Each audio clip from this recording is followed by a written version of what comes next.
Hey everybody, it's Will, and this is my channel. Last week I did something that I rarely do.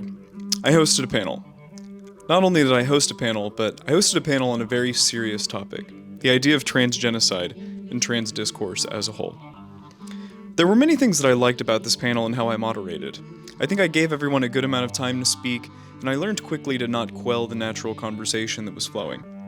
To be candid with you all, a part of me is happy that I was able to put it together at all, despite several mistakes and constant criticism.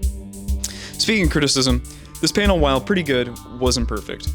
In my effort to bring together a diverse group of trans voices, I feel that I lacked in some regards that I want to address now. I wish that I had more trans people of color on the panel, and I wish that I had stacked more people in the genocide is happening now camp, so as to not leave Luxander alone to defend this position. I'm sorry, Luxander, for putting you in this position. I'm sure that was uncomfortable. But I think you really rose to the occasion and easily had my vote for best on the panel. Don't forget to like, comment, and subscribe. Click the links in my description and enjoy this nuanced conversation on the topic of the trans genocide.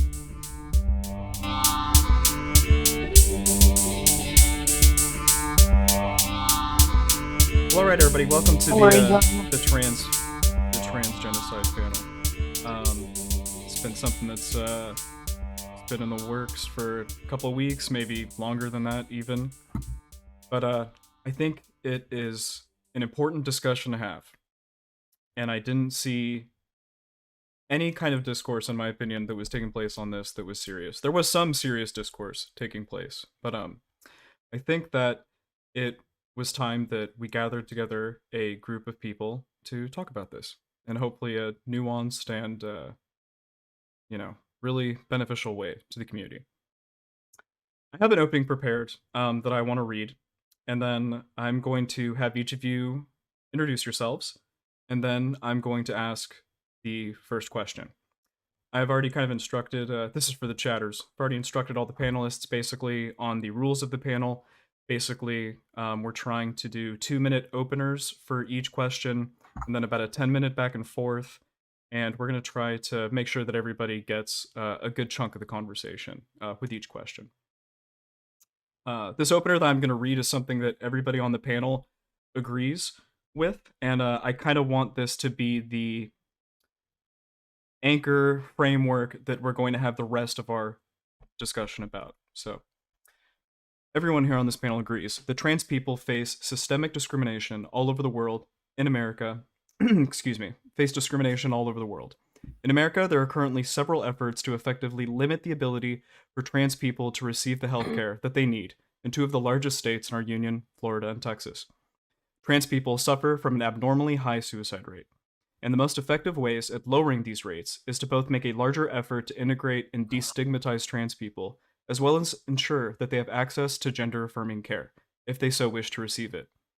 It follows that making it harder for trans people to get the care that they need will potentially lead to an increase in the amount of trans people dying due to suicide.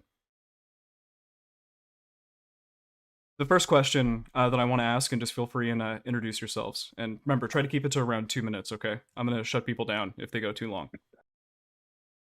Is there a trans genocide? If yes, how far along are we in the process? If no, what would have to happen for you to consider it a genocide? And we're going to start with Johnny Scarlett. Hi, what's up? If you've never seen me before, my name is Johnny Scarlett. You can find me on twitch.tv/Johnny Scarlett. I'm an educational channel. My answer to this is that while trans people do face a high amount of violence and excommunication from their communities, we are not an entirely genocidable group because we will continue to be born into future generations. The actual definition that I think meets this a little bit better is cultural genocide, at least for the current climate. I think that in that vein, we have a real responsibility to document our struggles, document our normal lives and our happiness, and know that other people will see that and will eventually swing to the side of, okay, these are just normal people. They just happen to have a different gender expression than us. That's pretty much my answer. I think that cultural genocide is being attempted. However, I don't know that it's been entirely successful, and I don't know that it will be entirely successful. All right. Let's have Luxander go next. You're muted. Shit, I'm muted. Okay, so sorry, I forget. I always put it on push to talk so that I can make snide comments to my chat. Sorry, I'm joking. No, so I'm Luxander. You can find me at luxander.net. I stream on YouTube, but that's my website. I believe that we are experiencing what you would describe as a genocide. I typically appeal to the UN definition because I actually think that that's a fairly conservative definition. But if you look at a number of different definitions, like beyond that, you could like most certainly, if you expand beyond the UN, yes, for sure. What stage are we at? I just had this pulled up on my computer here. The 10 stages of genocide. I think we are so we're certainly at the point where property is being expropriated, I think, in the sense that it's not necessarily uncommon to see stories of like trans people having their bank accounts frozen because they don't sound like the correct gender over the phone. We saw the same thing happening to the finances of Jewish people pre World War II, I think it was. So yeah, like I think it's fair to say that we're right around stage 7, where like or perhaps stage 8, just depending on where you're looking at. You know, Texas recently tried to request information from their Department of Revenue about gender changes on driver's licenses, and it was discussed during the Florida recent change to the way that they approach this for youth, where they wanted to curate lists of trans people in both of these occasions. And I think that that's a very clear indication that we're quite deep in this process, according to the Holocaust Day Memorial Trust. That's typically what I appeal to, is the 10 stages of genocide outlined by Gregory H. Stanton. And I will stop there. Excellent. Power bottom politics. Yeah, I'm Power Bottom Politics. He, him. I go by Oliver, so you can just call me that if it's shorter than the whole mouthful of a name. I don't believe there's a trans genocide happening in America right now. I think it's always possible for any minority to be genocided at some point in the future. And I will absolutely agree that trans people should be bracing themselves for a rise in hate crimes. However, I think this trans genocide discourse is a perfect example of people trying to eradicate nuance for the sake of ineffective, divisive, and emotionally manipulative language that really does nothing but cause inflammatory discourse and waste time, and offer some people the opportunity to sit in complacency and do nothing about it, as it A, instills a strong sense of hopelessness, and B, externalizes any responsibility we may have as trans people by making us look like victims that can only be freed of oppression in the if the rest of society acts on our behalf. In order for me to believe that there would be a trans genocide happening, I think I would need to see a more streamlined anti-trans narrative. I think right now we have too much of a mixture of like some progressive-ish people that might be gender critical or whatever they call them. And I think I would need to see more polarization as well. So you're either with trans people or you're against them, and that's it. There would not be any room for nuance or anything whatsoever. Those are two things that I would need to see in order for me to consider us closer to a genocide. All right. And let's go with Rose Malay. Hey, so first of all, I just Googled the word genocide, and the first thing that came up was the deliberate killing of a large group of people from a particular nation or ethnic group with the aim of destroying that nation or group. Obviously, there's going to be some people who argue that it's in the steps or in the phases, but even if that were true, I think it's bad optically, but I'll get to that. First of all, I think that if you are trying to say that a genocide is happening, that would imply that the Republicans or whoever the transphobic bigots of the society are trying to murder us. And I believe that even if Nick Fuentes or the most extreme alt-right person you can think of, J.K. Rowling, like anyone gets power, they're not going to want to lock us in camps and murder us all. Like, obviously, they're trying to take our rights away. These transphobic bills are absolutely a terrible thing that's happening.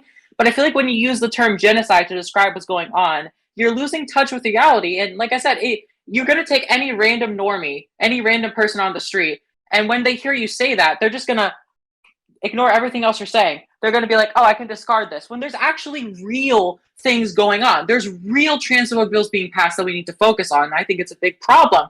But when you frame it like this, no one's going to pay attention. And so that's what I worry about when it comes to this. And please get me wrong. If there was a real genocide, I would be the first person to be against it. I'd be the first person to advocate for it. Because if there was a genocide, then I'd be going in there too. And I don't want that. I just don't think that is a thing that's happening. And if you can convince me that it is, then that's great. I just personally don't think so.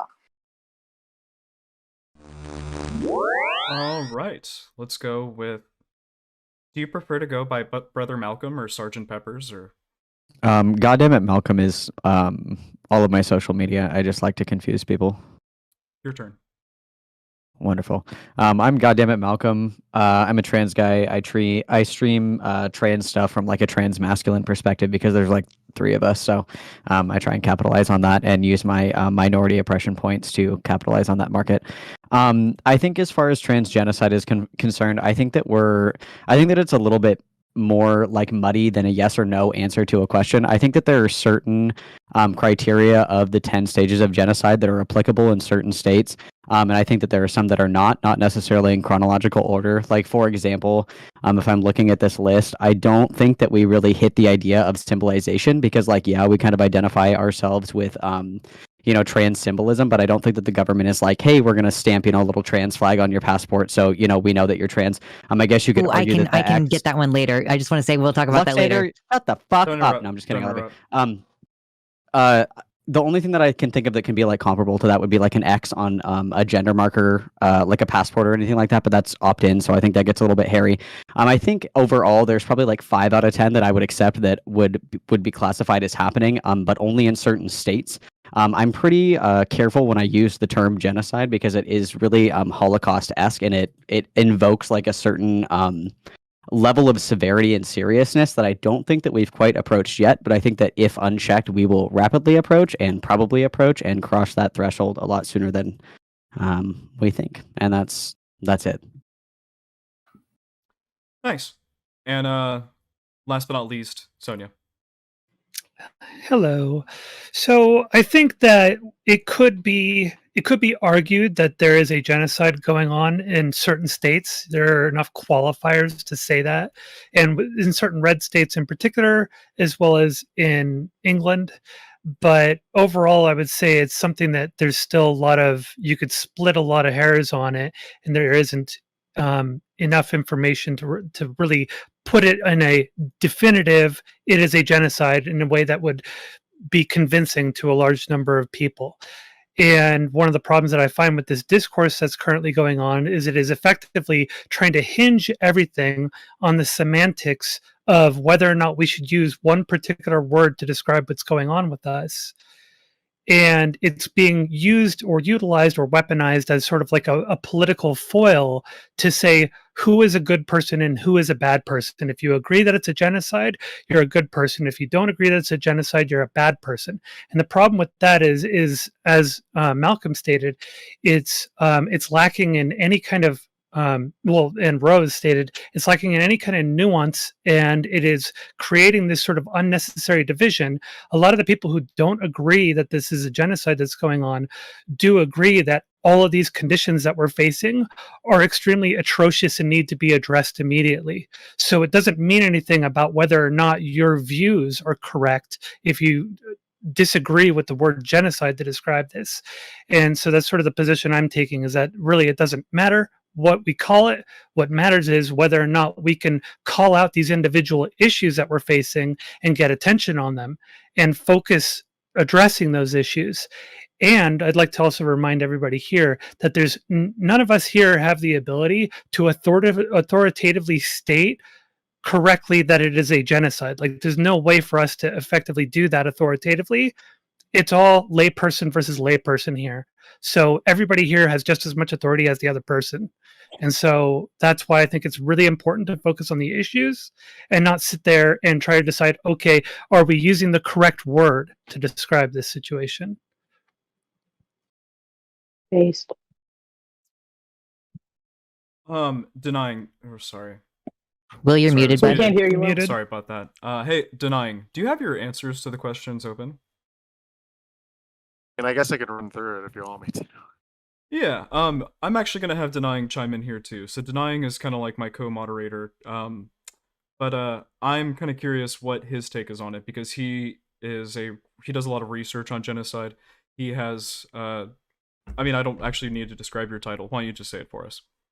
Hi, I go by Denying History. You guys can call me Brennan or Denying, either one, shorthand for you guys. I do a lot of like research into mostly genocide denial or forms of negationism of genocides. My background is I have a PhD, for example, in East European history, so I did a little bit of research into the Holocaust and other genocides like the Holodomor that existed in that period.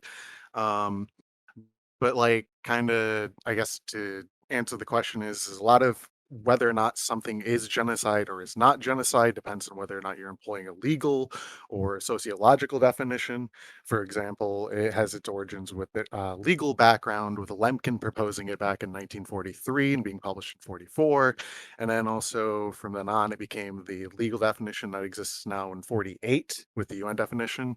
And then we now see sociological definitions that have been proposed, ranging from anywhere between genocide means total killing of everyone of a specific social group or social category as membership is defined, or it could be anything from, say, biological destruction through preventing births or cultural destruction of groups. So we should probably be like mostly focusing on coming to some like agreement in terms of like what type of genocide's going on first, and come to consensus on that type of rhetoric before like we'd say if there is or is not a trans genocide. Lux, I think you should start us off here. And let's try to avoid a dog pile, because I think Lux might technically be the most solid person here that thinks that there is a genocide going on. After Lux goes, can I go? Because I want to dogpile against my own team. Absolutely, sure. We can do Sweet. that. Don't worry, Lux. If everyone dogpiles you, I'll take your side. I'm glad that's how it works. Okay, so do you just want me to lay out my case? Yeah. Okay, so my case on this basically is that, so I think that it's really important to acknowledge that, like, you know, for example, as Denying just said, like there are some people who define genocide as like the total and complete eradication of a group. If that's our definition, no one has ever even attempted no one has successfully done that. Like, I don't think. Maybe you could consider the destruction of the Neanderthals like a genocide, because we managed to successfully get all of them out of here, except in the case of like a sort of interbreeding with them. So I think that that's a really high bar. And so I think, again, I usually appeal to the UN definition. It's fairly conservative definition, and it includes specific language about attempts to reduce membership of the group. Like, just because we are spontaneously emergent in the sense that gay people and trans people, like, you know, there's not an identifiable genetic component to it or whatever, like we're going to continue to happen in the world, like still attempts to reduce numbers in the group. If you know that mental health outcomes are better when you allow people to have medical care, then, and you try on purpose to restrict that, including adults, like I don't know if anybody has been paying attention this week, pre-filings have been happening all over the country where up to the age of 21, up to the age of 26, like there are limitations on the rights of adults to seek gender affirming care. And I think even if just looking at the fact of how that shit happens, sorry, I'm going to curse sometimes, it's just casual part of my language. If you just look at that, those are materially things that are attempting to restrict numbers in the group. And some people will say, well, you need to have intent. Okay, you need, like, in order for there to be a genocide, there needs to be an intent. Well, I think that's pretty easy to demonstrate as well, because if you explicitly have the position that, like, oh, we should watch and wait with these teenagers, because if they get to the age of 18, if we just have them go through puberty, maybe this is just a phase. Maybe it will resolve. Maybe they will just be cis. You're kind of explicitly stating that your goal is for that person to not be trans. And if that's your policy position, then your goal is for fewer people to be trans. And I think that that is it's an exterminationist position at the very minimum. I understand that people have like their definitional quibbles about the word genocide specifically. Like, it is exterminationist policies. They are deliberately trying to reduce the number of people existing within the groups. And I I guess I just want to really quick because goddamn it, Malcolm mentioned it. Like, I'm able to demonstrate all of the 10 stages of genocide, but with the symbolism thing, like if you prevent people from being able to do puberty blockers, you're making it so that they can't pass. You're making it so that they're marked as trans permanently forever, like with tens of thousands of dollars to repair the damage. And some of that's not even fixable. Like certain bone structures are not fixable. Birth certificates, like restrictions on changing birth certificates are another thing. But like, that's kind of my broad basis there. Luxander, I know that Can I you're go smarter after than Malcolm? that. There's no way. I want to go Can I go Malcolm, after and then I have a Malcolm? question. Let's do Malcolm, and then I actually have a question for Johnny Scarlett, and then you can go next, Rose. And I'd like to go after PB. Let's go. Oh, I'm okay. Wait, did I skip you, PB? I'm sorry. You did, yes. No. Yeah. Okay, let's go Malcolm, PB, Johnny Scarlett, Rose, Sonia. Okay. As far as the I'll be right back. symbolization is concerned, like symbolization is like when there is a symbol that is used to identify this group outside of other people. If you accept that symbolization means that, which it literally does, you can't say that just not going on puberty blockers is symbolic enough to demonstrate like atypical phenotypical features that are associated with male or femaleness to be that discerning symbol. It would have to be something like a trans flag that was stamped on our IDs. We would have to have something that would denote that our assigned sex at birth was this, that, or the other thing. It's They not have enough to attempted just- that. They have, but it hasn't been passed. And that's a big part of it, right? If everything like fizzled up to a little dud in Nazi Germany, we wouldn't say that the Jews were genocided if nothing happened. But the thing is and I wanted to specify this as well, because you keep bringing up bills that have been proposed. I agree that all of these bills are bad, and they're definitely something to raise an eyebrow at and say, this is pretty fucked up. If this passes, this will have serious extermination undertones, like you said. But the principle that they're not being passed in most states is why it's important to focus on, one, where they are located, right? So in red states, this is going to be a lot more like relevant and true versus like blue states like California or Washington, where it's like, yeah, maybe some crazy dude proposed a bill that we should put like, brand the transgender symbol right here on every single trans person. We can say that that's alarmist. It is, but to say that it's on the same level as something that's being passed like in Indiana or Florida or anything like that is just, it's bonkers. I'm going to dogpile my side a little bit because I feel like we're going to dogpile Luxander really hard. So I'm going to put on my other hat really quick and just say that from our side, quote unquote, excuse me, I'm so sorry. From the side of people that are like wanting to be a little bit more cautious with rhetoric, I don't disagree that there is like genocidal like predilections to this, but I try to be really careful and couch my language pretty significantly. Something that makes that really hard is when we have people that are like so stupid that they literally had to fucking Google genocide like the second that this panel started to even have a position on if there's a genocide or a genocide not happening. That's embarrassing, and I don't want to be ideologically grouped in with people that are that misinformed on this issue or that uninformed on this issue. And then I'm also going to come for you, Johnny. Don't think that you're safe up there. In your opening statement, you said that it's impossible to genocide trans people because there will be future generations. Can you give me an example of a genocide that is not legitimate in your opinion, where there was no genocide because there were future generations of those people? Like, do you think the Jews weren't completely genocided, or they weren't genocided at all because Jews can be ethnically Jewish or religiously Jewish? Or could you explain that to me? Because that didn't make any fucking sense. I had not thought of it from the ethnically or religiously Jewish perspective. I think that's very interesting.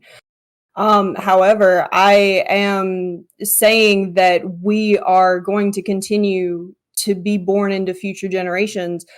And in the essence of cultural genocide, were that to happen, I think that those future generations would be prevented from coming out, prevented from having a trans or queer culture.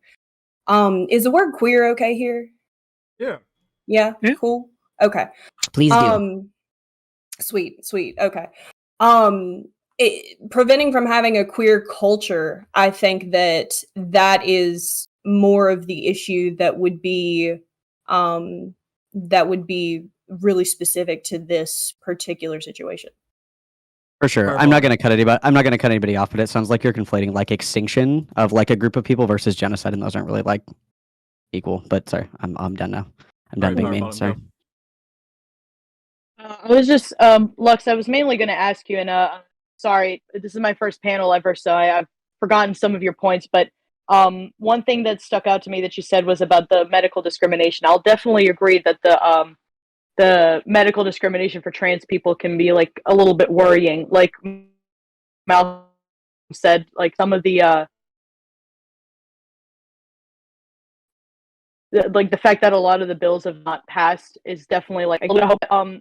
As far as some of the like, I guess, more details and stuff, I know that like Black people have also complained about medical discrimination at some points. What distinguishes trans people's discrimination in the medical field from other groups of people that have like maybe been facing this kind of discrimination for a while?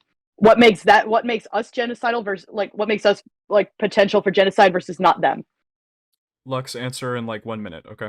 And then I want to move on. My answer to that is the United States is actively engaged in genocide of multiple different groups of people. Black people in particular, if you want me to just adjust that group specifically, there are, I think, just consistent policy attempts to reduce, like, it's not just literally reducing the numbers of their groups. Also is another part of the definition that I want to highlight is that it's also just creating conditions that are unlivable.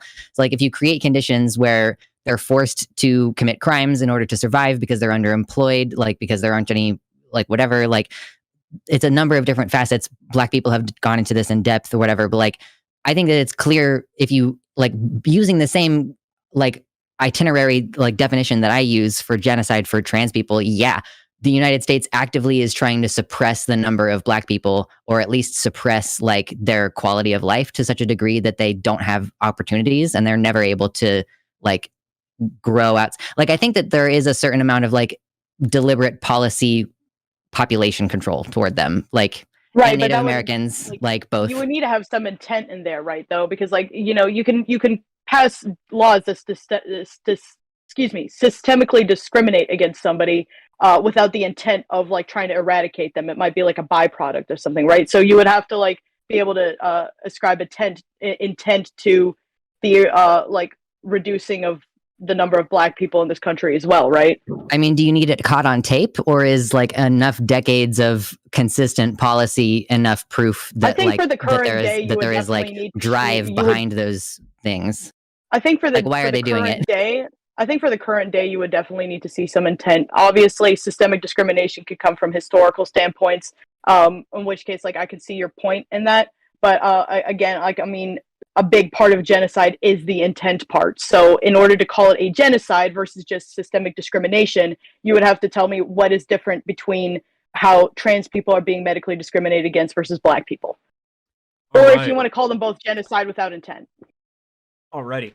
Johnny Scarlett, I would like you to go, this was, Malcolm kind of brought it up, kind of stole my thunder here, but I kind of want you to go more in depth on this idea of where we aren't genocidable. Can you go more in depth on that? And then I'll have Rose Malay and Zonia after. The idea that we haven't existed for pretty much the entirety of modern humans is not supported. We've obviously seen other cultures and parts of the world have an amount of trans people or gender nonconformity for a very long time. However, I would say that it's been happening. It's been a thing in Western culture pretty much the entire time the West has existed, that we have been put under some sort of suppression. And so to compare that to what's happening right now, which is a much quicker, more intentional form of suppression, I think is, which I think it was intentional before, but I think it was like the echoes of other older societies. So I think that we will continue to be born is pretty much, it is what it sounds like. We'll continue to be born, whether or not we're able to have a queer culture, whether or not we're able to come out and to exist as we are, that's the question. Rose Malay. All right, well, thank you. First of all, I want to address what Malcolm said. I mentioned that definition because it's what the vast majority of people hear when they use the word genocide, and that was a quick way of expressing that, but okay. I'm not a fan of the personal attacks. I think we're having a nice, productive conversation here. I think, first of all, I want to also address, I think, what Lux said about the hormone law being passed, like not letting kids transition. I want to say this because, like, I transitioned at 14 years old, right? For trans women especially, it's important to transition at those ages, and I'm living proof that those are good things.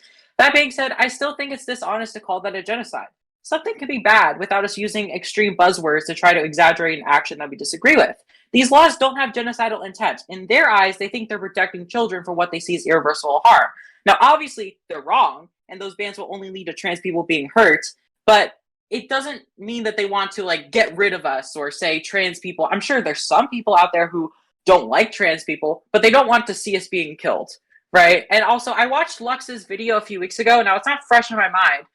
Something about like the 10 short steps to trans extermination, and I remember seeing 2 of those steps and thinking like, wait a second, okay, that's kind of a reach. I don't think we're quite there. I think it was 5 and 7, but I could be wrong about that. But yeah, that's where I'm gonna stop. All right, Zonia. Yeah, so there were a few things I want to touch on, but we've kind of moved past them. So instead, what I'm going to focus on is bring up something that I would like to see if we could kind of all address a bit and talk about. One of the things I think is important to take note of is that the vast majority of these anti-trans bills do not pass. And I think that's a really important sign, because it's right now we're in the spotlight. So we're a very popular subject right now. And we are starting to actualize our independence and our rights, which is really important. This is something that was also experienced in the years leading up to the civil rights, or during the civil rights movement. There was a backlash as well. And what you found was that the backlash was because of the fact that people were actualizing their rights and their independence. And that's sort of a good sign in many ways, that we're out there, we're being noticed for being out there, we're being noticed for actualizing our rights and our independence. And there's some pushback. The pendulum swing is trying to swing back on us. But guess what? Overall, at least here in the US, we are winning, even in the red states. So the vast majority of those bills do not pass. Some of these really bad ones have passed, unfortunately, particularly in Texas and Florida. And there's more aggressive bills being drafted at the moment as we speak. But overall, there's been significant progress, and it continues moving in a positive direction. So that's a really important thing to recognize, and I think that we should talk about that more, and we should basically capitalize on that momentum. And if we instead ignore that momentum and start saying that there's a genocide against us, we're almost like dismissing the positive and dismissing the momentum and dismissing our ability to capitalize on that momentum. And that's something I think we could do a lot of good with. Does anybody else agree with that? I think that actually boils into kind of our next question a little bit. Do we think that calling the trans genocide, or do we think that calling the systemic discrimination that everybody's facing a genocide, do we think that's helpful for passing pro-trans legislation or changing the sentiment? I don't think so. No. I think overall it would. Yeah. Okay. Yeah, I think overall it would just turn into a semantical debate again, and there would not be a lot of productivity there. I think it's actually way easier in a way, or not easier, but more productive to focus on the individual issues, the individual instances of oppression that we have to deal with. I think if we focus on those, we can more effectively tackle those. If we try hinging everything on the word genocide, that doesn't really describe anything specific to address. It doesn't describe things to call out and to take action on. And that's more important than trying to win this battle of one word. And I don't think we're going to have much traction in trying to fight over that word. I don't think it's going to get us the momentum that we think we're going to get. And I think we already have a lot of momentum that we can take advantage of. And trying to split hairs on one word is just going to dilute that momentum if we don't focus our energy on that momentum. Brother Malcolm. I honestly don't really know how I feel about this question or the answer to it. I think that Zonia is right in part, the idea that it's going to create a kind of sprout off debate, more so than focusing on the actual issue at hand. And something that I worry about with the language of genocide, like I kind of said a little bit earlier, is it's very Holocaust-esque. And I feel like that invokes such a very specific reaction in people. And if that reaction isn't reflected in their perception of what's really happening, it's kind of they're just full of shit, and then they walk away and they don't care. And it kind of turns out into a boy who cried wolf kind of situation, where if it does get to the point where they do have like our little summer vacation camps that are going to be not very fun, it's like, well, yeah, but you guys said it was genocide when they just said that they didn't want to, allow, puberty blockers for people under 13. Like, it's not really a genocide now. It's just summer camp, guys. Like, calm down.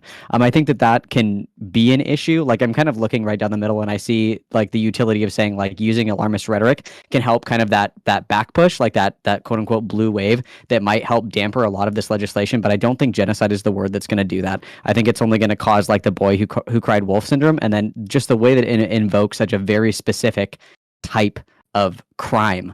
I don't think that most people are going to really resonate with that, and I don't think it's going to do really what we want it to. But yeah. Rosemary. Oh, I didn't have much to say. I just don't think they're ever really going to put us in camps. I think if they ever did, I think even like the most extreme conservatives would kind of question and be like, okay, that's a bit weird. Yeah, I'm sorry.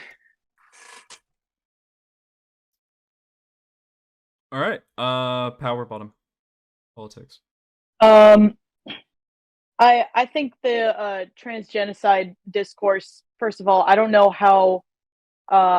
I don't go outside a whole lot. I go to work and I come home. I don't know how big that discourse is in like, actual trans activist spaces where they're actually doing stuff, where they're like pushing against legislation and stuff. I don't know how many of them actually buy into this idea.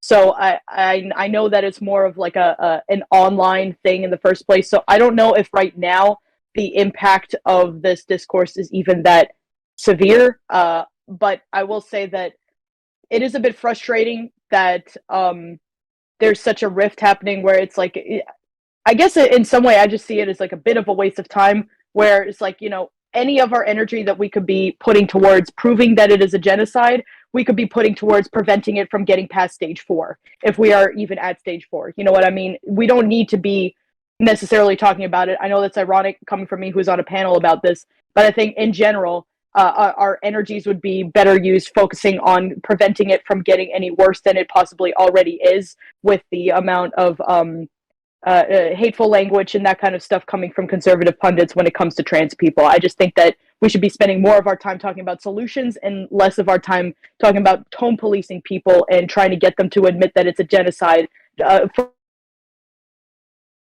exactly, so some people can feel better about like the situation. I don't know. That's just how I feel about it personally. Luxander. So the question is using the word genocide rhetorically effective for changing the law? Is that the question? Yeah. So yeah, I'm not necessarily like clinging to the idea that the word genocide is like the most rhetorically effective thing for changing the law. Like, the word literally just does definitionally apply. And like, so to me, when I say something's is like a genocidal intent or whatever, like, I'm not necessarily doing that in order to be rhetorically inflammatory. Like, if the shoe fits, like, I'm sorry if it makes you feel bad, but that is what's happening. Like, if you like, a question that I guess a couple questions that I would like to put to the panel, since this seems to be kind of the sticking points that I'm kind of finding here, is like, first of all, how can we demonstrate intent? If you say that there is not sufficient evidence for intent, then I would like you to describe to me how we suss out intent. And also, is there a different word to describe policy attempts to reduce numbers of a group and create conditions of life which are unlivable for them, which cause suicides, which cause significant worse mental health outcomes? If you would prefer to use the term exterminationalist policy, I think that I could be convinced by that argument. If you just think that the average person is just going to be turned off by the word genocide, but frankly, like, if the definition, like, again, if you just look at the more conservative definitions of intent to reduce numbers in a group, actions taken to reduce numbers in the group, and looking at the material effect that they have, like, I don't necessarily think that the laws overall not passing is an indication that things are not bad. Do you know that in Texas and in Florida, when they restricted access to trans kids having medical care, they went outside the legal system of the democratic legal system? They used executive powers to declare that this was not effective medical care. Like, this is fascism. They don't care about going through the routine ways of doing this. They're going to do it however, regardless of the effect. So that's my answer. You mind Okay, if I so cut in on absolutely. that real quick? Go for it. So Lux, you said that you admitted that you weren't sure that it was the most rhetorically effective word for getting support to pass laws, right? The whole reason why we would want to use a certain word to invoke alarm would be for effectiveness of gaining support for pushing things in a positive direction, right? So does that matter to you? Do you care about the effectiveness of rallying support to push against anti-trans legislation and anti-trans executive power? So I don't think that legislation that is certainly a concern, and perhaps amongst primary concerns, but it's certainly not my only concern. Like, I think that because of the way that the legal system has been stolen from any real democratic input, like, I think it's very clear if you look at the gerrymandering across this country, the stacking of courts, there's no real, I don't really think that there is a way to fight legally against this. Like, yes, continue voting for sure. Keep doing that. Contact your legislators. I contacted my senator this week when I realized that my home state passed or has introduced pre-filed a law restricting access to trans care for kids, or up to the age of 25 or 21. That's still important, but like, frankly, like, we just need more people aware of what's happening. And like, the things that you've said, I don't disagree that there could be, I guess, better rhetorical ways of going about this. But like, if you think that, despite the fact that the definition of genocide is being word applies, which I just happen to think that it does, like, it's just a matter of fact to me. I could see myself adapting politically for the purpose of, like, if on the ground people will get on our side more and they won't like turn off their brains or something, I could be persuaded on that. I just think that the word literally applies. So my problem with that argument, though, is that, okay, so there's a couple things here. Like, you want to have a word that invokes alarm, an appropriate level of alarm, to get attention on something. So that attention matters. The whole point is to get attention on the issues and find some way to address them. And you're saying that there's no way to affect the anti-trans legislation and anti-trans executive power, right? At least within the system. But in some way, you want to draw attention to this. Now, I firmly disagree with you. I think we still have a lot of democratic process that still works, especially like here where I am in California. We absolutely have had a very positive swing as for pro-LGBTQ rights in California. Our democratic process does seem to be pretty strong here. And we have Republican representatives in this state who have failed to try to find ways to circumvent that, to push anti-trans legislation. So we've actually been in a very positive swing direction for a long time now. So, I would disagree with you on that, but sure. But so I would disagree with you on that. But what I would want to say, what I would want to ask you is, like, what is the point? Like, how do you rally support, right? Especially if you're trying to pick words that are highly divisive, that would cause a lot of people whose ancestors or even recent within living memory relatives suffered what are globally recognized as genocides. A lot of people would shear off from supporting that word being applied to us. Half of my family would be of that lot. So how do you, like, you want to rally support or at least get observation of these issues and raise alarm? How do you do that? Like, what is your method of doing that? Like, do you get what I'm asking? Like, you seem to want to do that for some kind of reason, but you want to use a word that maybe you personally think fits the definition, but a lot of people would disagree with you, and that would be a sticking point for them on whether or not they recognize the level of alarm that you want them to recognize because of that word. So how do you get that support when you're using such a divisive word?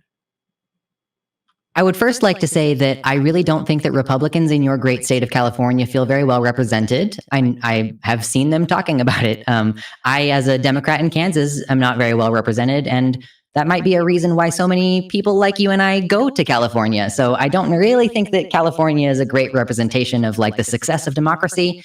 So if you like people who think that the word genocidal is divisive, like what's my way of dealing with the fact that that's rhetorically supposedly ineffective? I demonstrated it. I could make the same video that I made a couple months ago, like Rose referenced. I made a video going over the 10 stages of genocide as represented by Gregory H. Stanton's research. And I have more examples of all of the stages. So one of your hold examples on. of symbolization was pretty much just Stephen Crowder doing a stereotype. That's not the same thing as like Jews wearing like stars of David on their shirts. You know, like I mean, there's some things that could probably be said about that video. Sorry. Can I respond to that directly, really quickly? Sure. So you were breaking up a little bit. 30 seconds, and then I want to go on to Johnny and a couple other people on the panel. Speaking of the symbolism thing, like my bad. No, you're good. You're good. So there are multiple ways that symbolism applies here. Not only making it impossible for people to pass because they're restricted from puberty blockers, but making it so that they have to sterilize themselves in order to change their birth certificate. Like the fact that you have to produce your birth certificate for certain things, and the fact that you will be marked as trans because you can't change it, or you have to sterilize yourself. Like that's two different aspects of genocide right there. Like that's marking you and reducing like potential membership in the groups through sterilization, like through policy. No, that's so different. Yeah, but I mean, I don't think you can tell just because it's indirect. Natural appearance in a certain way. I don't think you can take somebody's natural appearance in a certain way, like, and then call that symbolization. Black people are not symbolized just because their skin color. If you made a policy that they had to be a certain darkness or something, though, like ascribing an image to somebody, it's not the same thing. Apples and oranges. It's not the same thing as ascribing an actual like. It's not the same thing as ascribing like an actual symbol to somebody. You know what I mean? The self-optic in is like the most important part, because you could say that like the Jewish people in Nazi Germany like were subjected to the symbolization law because they went to synagogues, or because they said I am Jewish when they ask what faith do you practice, right? Or what are you ethnically? Oh, I'm Jewish. But they're self-selecting for that. That is worlds apart from somebody saying this is your symbol, you have to wear it so I can identify you. Those are two totally different things. They're not even the same world. And again, just because they didn't pass doesn't mean that there haven't been laws introducing the concept that you can change the gender on your ID, on your birth certificate, but you can change your sex. Like attempts are genocide. Is what it is. Attempts are not genocide. No. All right, so Johnny Scarlett is going to go. Attempts are not the for, same thing as successfully passing a law. Johnny Scarlett gets like 4 minutes if she wants, and then we're going to do Rose Malay, and then we'll do Malcolm, and then we'll do Power Bottom Politics, and then we'll move on to a different question. Cool. I'm bad at interrupting people, so I do agree with Zonia and PB on this idea that we are ramping up in positive representation, and we do need to capitalize on that. This is personally, while there aren't really a lot of LGBT centers in my area in South Louisiana, my advocacy has always been exist as I am as a non-binary trans person, and change the people in my life to understand me and to want to vote in the favor of people like me. The positive for us as a group, and this is going to sound really preachy, but we have to let the positive affect us in a way that it shows. In a way that lets us live our lives in a semi-normal way.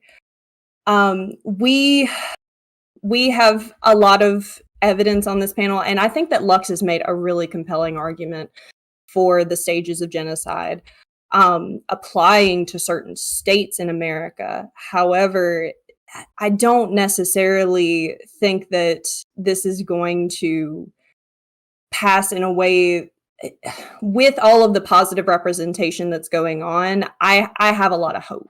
I have a lot of hope that this is going to be something that is a swing in the direction of we are reacting. Like all of this negative attention, all of this negative legislative attention is very reactionary. And I have a lot of hope that in the coming decades, this will swing back the other way and swing into a good middle ground wherein we are within acceptability and we have the ability to not necessarily have to cling to something like the word genocide in order to make our statements known. Yeah, that's pretty much what I got right now. Rose Malay. All right. Well, so first of all, when it comes to not letting trans people change their birth certificates or something like that, to what you said, these are laws that I feel like are outdated, and I think that they should be changed. But this was like something that was like the case long time ago. I don't think you can really make the argument that this is something new or something that refers to like symbols and stuff. Nothing that I really heard from that feels like symbols to me. I mean, the transphobic hate symbol, like the pink triangle, like in Nazi Germany and stuff, that was like a thing. But I don't see people like flying symbols about their hatred for trans people. So I mean, maybe it does exist. I just haven't seen it. But when it comes to the current state of trans issues, I think we're in this really weird place. It's obviously true that there are more pro-trans people now than there have been at any other point in history. And I think that's a great thing. We'll see that go up over time. Just due to the pure exposure of people knowing that we exist and having positive experiences. But at the same time, there's also never been more anti-trans people than there are right now. I've seen it. You know, I transitioned back in 2014, and it was just a bunch of people who didn't know what it was, kind of thought it was a bit weird, but they didn't care. They didn't revolve their lives around it. You didn't see people on the media talking about it. They moved on with their lives. So, I mean, there's good and bads to it. I think we're just in a weird part of culture. I think we're going to get past this. I think it's going to be more positive over time. But with this exposure and people finding out what being trans actually is, you're having a bunch of people who really don't like the idea and are spreading hate towards it. And I think the propaganda is a problem. So that's just my opinion about the state we're in currently. Rose Malay, really quickly before we move on, what propaganda are you talking about? When it comes to propaganda, I mean, like, for instance, like people, like mostly on the right, but people in general kind of saying like trans people are like invading your bathrooms. They're coming after your children. They're essentially trying to make us seem like we're predators or something like that. Or this whole idea that it's like a social contagion of being trans. I mean, there's just so many things I've just heard over the years of trans people being a threat. And this is why this is a huge issue that you need to care about and why we need to stop these trans people from getting their rights because it's dangerous for society or something like that. I mean, other people could probably explain it better. But yeah. Malcolm. So I think I'm just kind of like reiterating what I said earlier. I think something that's important for me anyway to be mindful of when we're talking about like the escalating trend of trans people being targeted by legislation or or being targeted by discrimination, et cetera, is that genocide is such a loaded fucking word. It's like if you are talking to a vegan and they say, well, the animal holocaust is happening right now, your brain literally just turns off. It powers down completely. You don't hear anything else they have to say because you're like, that's the dumbest shit I've ever heard in my entire fucking life. It's definitely not like the Holocaust. Even if they could make a pretty good argument that maybe it is similar to the Holocaust. It's such a trigger word. It is such a buzzword. Like comparing anything to slavery, the Holocaust, genocide, anything like that, it's just an immediate L. And I think that part of the issue that we're having is, I think that it was Zonia that brought it up, is that dying on the semantics hill is kind of what's killing this conversation in the water, I think. Not just on this panel, like, but literally, like, if we're talking about the kind of legislation that we're seeing, the snowballing effect of like anti-trans sentiment in the US, specifically in red states, a lot of it is like what it's funneling down to is like us arguing with each other about, is genocide an appropriate word? And so I like that Luxander is willing to fall on the sword and say like, well, I would accept like other definitions that are also extremist or also alarmist, because I think that this demands a certain level of alarm, which I agree with to an extent in red states. But I think that dying on the hill of genocide is so fucking stupid, and it's the last thing that we should be doing right now.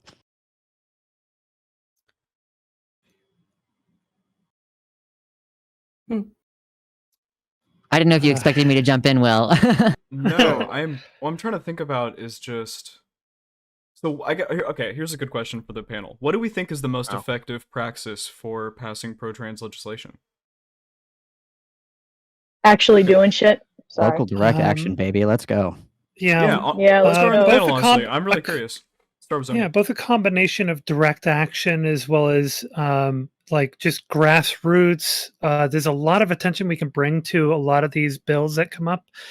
There are multiple websites, but there's one in particular that I follow that will let you know about when there is anti-trans legislation that has been proposed, that's being looked at, right? That's been Oh, is that been drafted. Ashley's?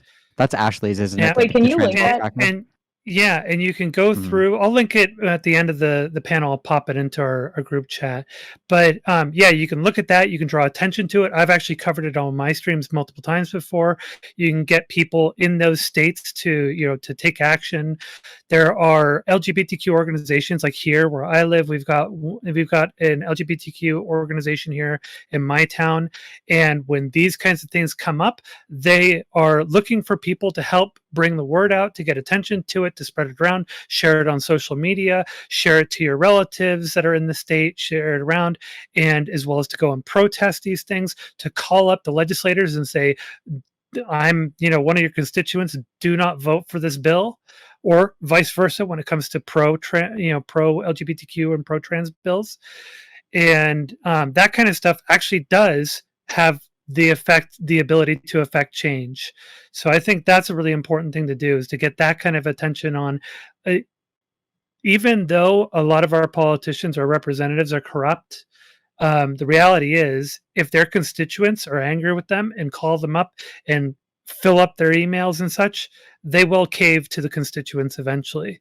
So that's a really important thing to do, is to make sure that the people know what the representatives are doing and are aware of it. And you can also kind of circumvent the anti-trans propaganda that comes along with those bills, because there's a lot of money circulating that are paying for ads and such to fearmonger about trans people and to help bolster support for these anti-trans bills. So the more that we mobilize and take action and let people know about what's going on with these bills and talk to people about it and encourage them to go and act on it, the more we can push back against that machine that's trying to fearmonger about us as well. Malcolm. I think that like local direct action and helping individual trans people is going to be probably the most beneficial, like in our little community of trans people, right? So making sure that people have access to hormones, to medical intervention, stuff like that. If somebody's in a state where they're considering banning this, maybe like start troubleshooting with them, put them in contact with people that can help them either leave the state or get access to this kind of stuff while they're in that state, kind of flying under the radar. I think that would be one.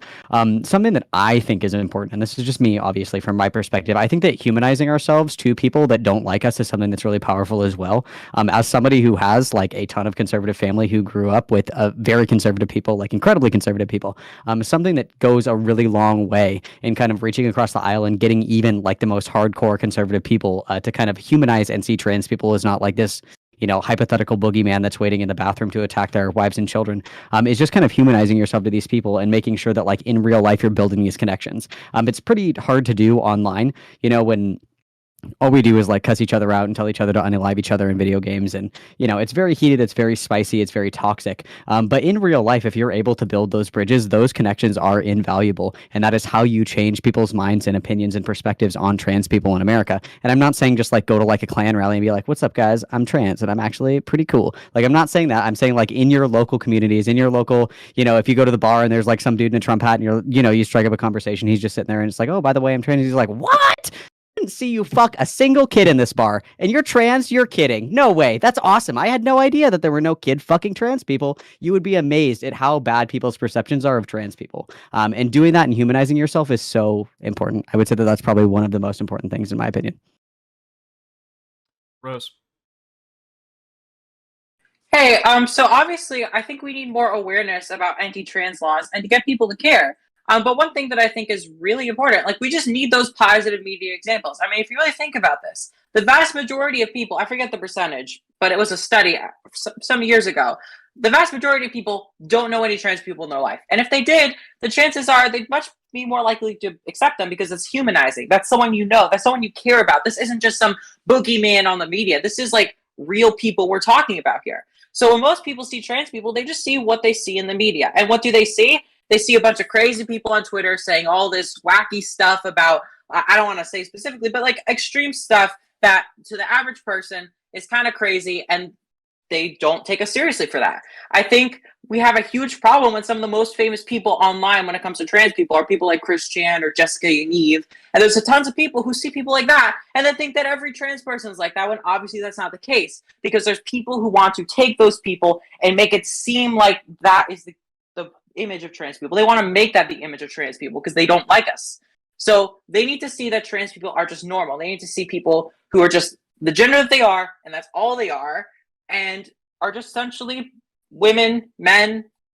I think that that's really the issue. Once you see people like that representing trans people, I think a lot of people are going to be like, oh, yeah, I see that. Howard Bottom. Will, I hope you don't mind me asking, could you repeat the question? I'm ADHD as fuck and I lost complete train of thought. No, totally. What do you think are some effective ways that we could pass pro-trans legislation or just increase pro-trans sentiment? Like what?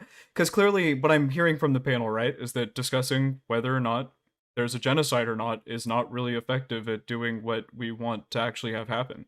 So yeah, I'm just curious, like, what do you guys think are some good options that we could do instead of maybe getting so fixated on these goofy words, right? Yeah, I thank you. I would definitely argue that local action is definitely like one of the best ways to increase change. One thing that always comes to my mind when I think about that answer, though, is like, why aren't people more active in the communities right now? And I feel like if we're going to take the discussion in that direction, we might need to have answers for that, which personally I don't really. I think some people might say social media, other people might say like, oh, it's Gen Z and it's just the way it is. I don't know. I think local action and working on the state level is really, really beneficial for the reason that I just mentioned, and also because people like me, we often don't have a whole lot of time to go out and do extra stuff and extra activism. I think that those are like things that we need to consider when we say that local action is the best route to go. I still think it is. I also agree with the aspect of humanizing yourself for people who might not disagree. This is one reason why I think we should really take advantage of the fact that this discourse is really as polarized as it could be. There are still plenty of libertarians or moderate conservatives who will nitpick the issue of children transitioning, something which I disagree with them on, but they will respect you as an adult, as a trans person to a certain extent. Like there is more of a gradient on that matter right now than like there could be. Like I guess if you get what I'm saying, like it could be way more black and white for a lot of people right now. The fact that people are more willing to have their minds opened up and they're more willing to talk to like some trans people and stuff, I think that's something that we should definitely capitalize on and kind of reach out of our personal bubbles or our personal echo chambers to try and reach new audiences and new people to have those discussions, whether online or in real life. I don't know if that answers the question, but yeah. I think that's fine. Luxander. Okay. I mean, like, I really appreciate the fact that there is a growing number of people who support trans people. Like, that's great. The material reality is that this country is ruled by a Christo-fascist minority, which has introduced a national Don't Say Gay bill that includes things like, we will take away funding from state hospitals that do gender-affirming care. Like, literally, like, if this law passes, and who the fuck knows if it will, I mean, probably not with the veto, I guess. They don't have the majority required. Like, they're going to keep trying, and they're going to probably get a Republican president again relatively soon. Like, I just don't know how to be effective legally speaking. And that, like, I don't know anymore if that's like my primary concern. Like, changing people's minds and then they'll vote differently is maybe more where my concern lies. And like, I don't think anybody necessarily like addressed this directly earlier. Like, if you think the word genocide is too charged, like, but I can demonstrate that the state is enacting or at least attempting to enact policies, and not just attempting to enact policies, but judiciously, that's not the right word, but like going outside of the legislative process, using executive powers to enact their laws when the laws fail to pass through the legislative body. Like, I don't know that that's like the most worthy consideration for our time to be spending. Like, yeah, vote. Keep doing that. Try it out. See if, like, I mean, we've been doing that for a while. I'm not sure that's working. I don't necessarily have like a full body of other ways that we should be going. But like, I just am focused more on like, we should be calling things as they are. Like, I don't think that it benefits us to soften our language when the material reality is that these policies are going to result in deaths. Like, it's just very clear. Okay. So there's a problem I see, though. Hold on, Sonia. I can't have Johnny Scarlet get cut out for like another 20 minutes like we did last time. okay. So let's have Johnny go. I agree with Johnny Scarlet that we we'll should be positive as well. We can do both. I think we can do both. And I want to acknowledge, I really appreciate your point on that. We should be acknowledging the strides that we've made, but I also think that this is a very scary time. Go ahead. Go ahead. That was all I just want to say. Me? Yeah, just go ahead and okay. I'll say my Yeah. piece after.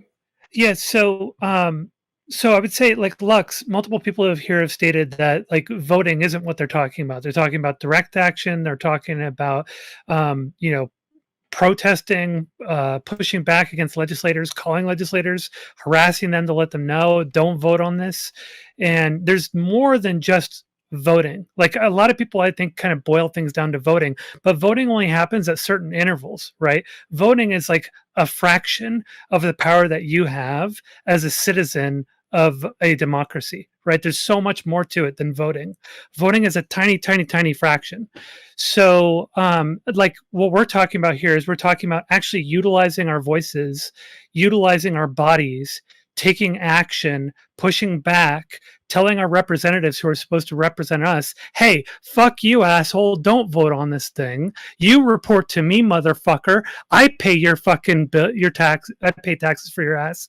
I'm the one who puts money in your fucking pocket. I'm the one who puts food on your fucking table. You will listen to me, motherfucker. Don't vote on this shit. Call them, harass them, email them, show up at their offices, fuck with their free time. Fuck with their peace of mind. There's so much more than you can do than just voting.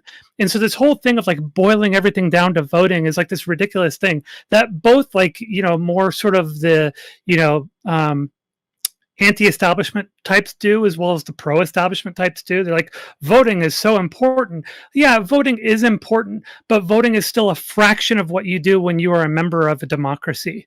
And so I think that's a really important thing to pay attention to and to call out. And I get that you're kind of signaling toward, well, the system is broken and it's authoritarian and we can't do much about it, so we need to go outside of the system, without saying we need to go outside of the system. I get that. But I don't think that we're at the point where we need to basically just give up and admit failure of the system and say that there's no hope with it at all, and that we should never do anything within the system and we should just go exclusively outside the system. So I would hope that you would also agree that there is a mix of things that we can do within the system and along your road outside the system, obviously, right? I would hope you would agree that there's a mix of that, right? I was using vote as shorthand. Like, I wanted to highlight that I myself just emailed my senator this week. Like, I don't want to, I'm like, I have 2 minutes to respond or whatever. Like, I'm using vote as a catch-all for operating within the system. Like, I just don't see the current activities as being very effective. It just doesn't seem like we're getting very far. Especially, like, it just seems like the conditions are worsening. And it's not just the political, like, literally the laws. Like, that's the other aspect of this that I don't think anybody has acknowledged so far, is the stochastic terrorism aspect, where a bunch of gay and trans people, like, got shot in a nightclub very recently. And the response to that from the conservatives was a very resounding, you deserved it, you fucking groomers. Like it's not just the laws. When we're talking about genocidal intent toward our people, we're talking about on the ground deaths, people dying on the sidewalk because the Salvation Army wouldn't let them sleep with the women. Like, this has been ongoing for years. So I got two things to say real quick. I posted in the panel chat that there's a testimony of an organization that basically was able to get 130,000 letters sent, which I don't want to like waste time with the details, but basically they sent 130,000 comments to be submitted to the U.S. Department of Health and Human Services, condemning a proposal made by Donald Trump reinterpreting the Affordable Care Act's non-discrimination provisions for trans people. This slowed down the rulemaking process, and on August 17th, 2020, one day before the rule change was going in effect, a federal judge blocked the rule. So there is proof there, granted, with my research, this is the only link I was able to find. This is the only link I did find that shows that there is hope that you can create change within the system. Second of all, shoot, give me a second. I'm so sorry, Lux. You said something that I was going to respond to, and it's currently slipping my mind, so I apologize about that, but I'll try and get to it when I pull it up. remember. Sorry about that. I'm gonna have Johnny Scarlett go. Can we just get a quick confirmation though with Lux, because I felt like you kind of dodged that one. So you're saying the system has completely failed. There's no point in utilizing the system at all. All actions should be outside the system. Because I was asking if you agreed that there's a mix of those. Like there's plenty of things within the system that we can do to affect that change. But what you said at the end almost sounded like, even though yes, you contacted your representative, you almost basically said at the end, it doesn't matter anyway because it doesn't affect anything. So I felt like you kind of dodged that one. Sorry, I feel like I may have communicated very ineffectively because you've come away with the opposite of what I intended to convey, which is that I don't think that you should stop voting or contacting your representatives or accosting them at diners. That's, that's like a good thing to do. I just also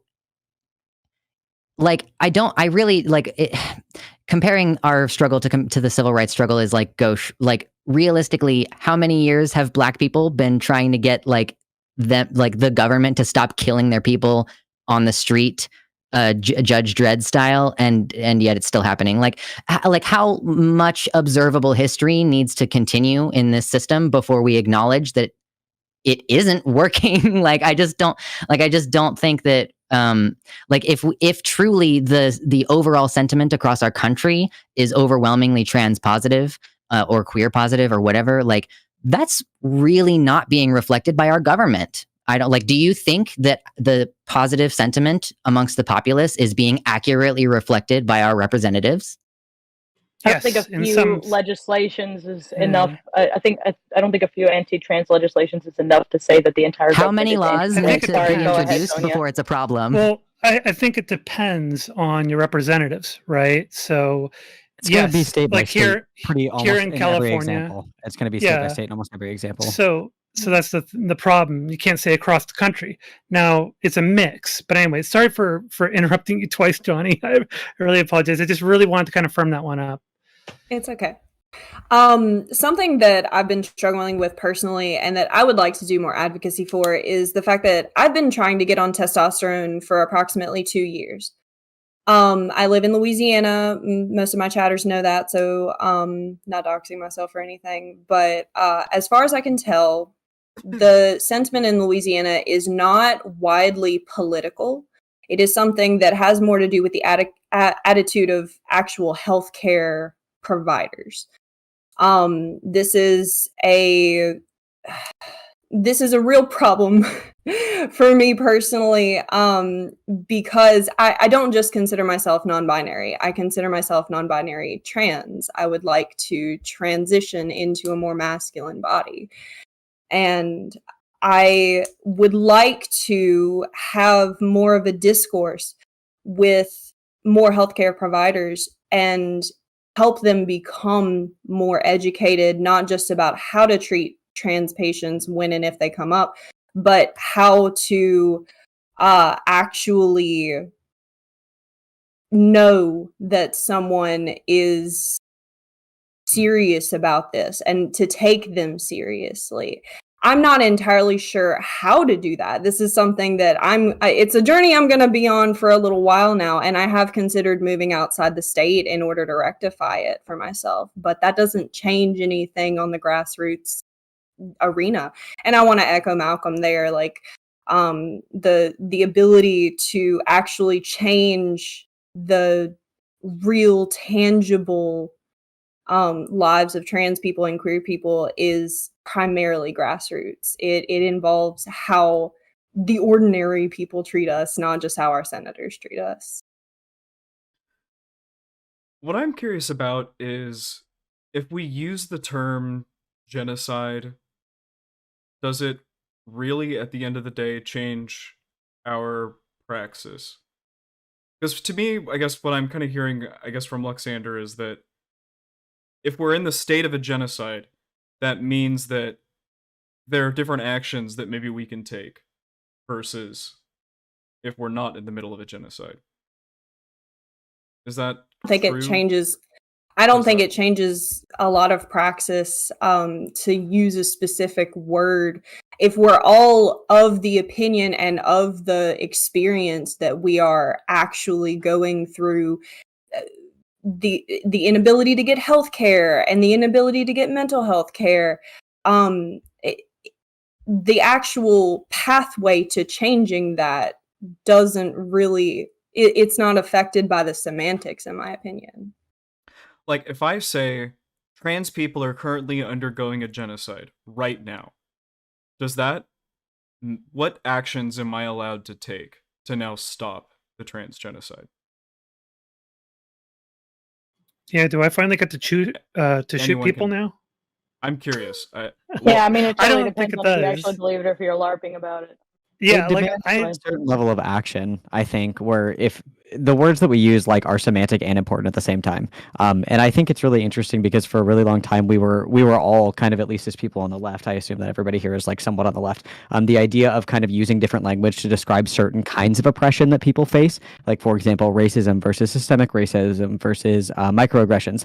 Like all of these really specific words are really important to be able to identify what the issue is that we're attacking. Because if somebody is like a card carrying KKK member, that's going to elevate like my response to them being racist versus if it's like a 90-year-old grandma who like I don't know was like, can I touch your hair, to somebody who's not white. These are going to require different responses, right? I'm not going to like axe kick the grandma in the face. And so I think if we're talking about trans genocide, the way that we talk about it is going to be really relevant in the words that we use. Like I agree to the extent that like if we are being genocided, it doesn't matter what the fuck we call it, it's too late, we're already dead, right? But in the context of us being communicate this level of urgency to others, I think that accuracy is important in conveying our current situation to other people that demands a certain level of urgency. And I don't know if in every state we are at that level of urgency. I think in some states you could argue that we are, but I would not say that it's like a universal thing in America right now, at least.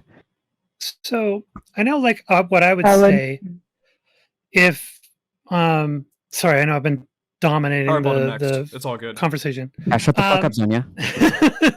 So, okay, so this is what I would do if I felt that I could genuinely argue definitively that there's a genocide and that there was overall just, it was pretty obvious that there's a genocide going on. This is what I would do.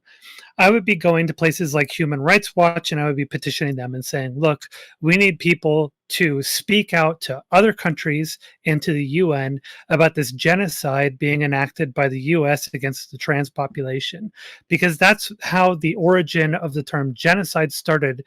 It was actually intended to be used as a goad against or toward other countries that are enacting or have enacted a genocide, to put pressure for countries or coalitions of countries to put pressure on another country who is genociding a people within its borders.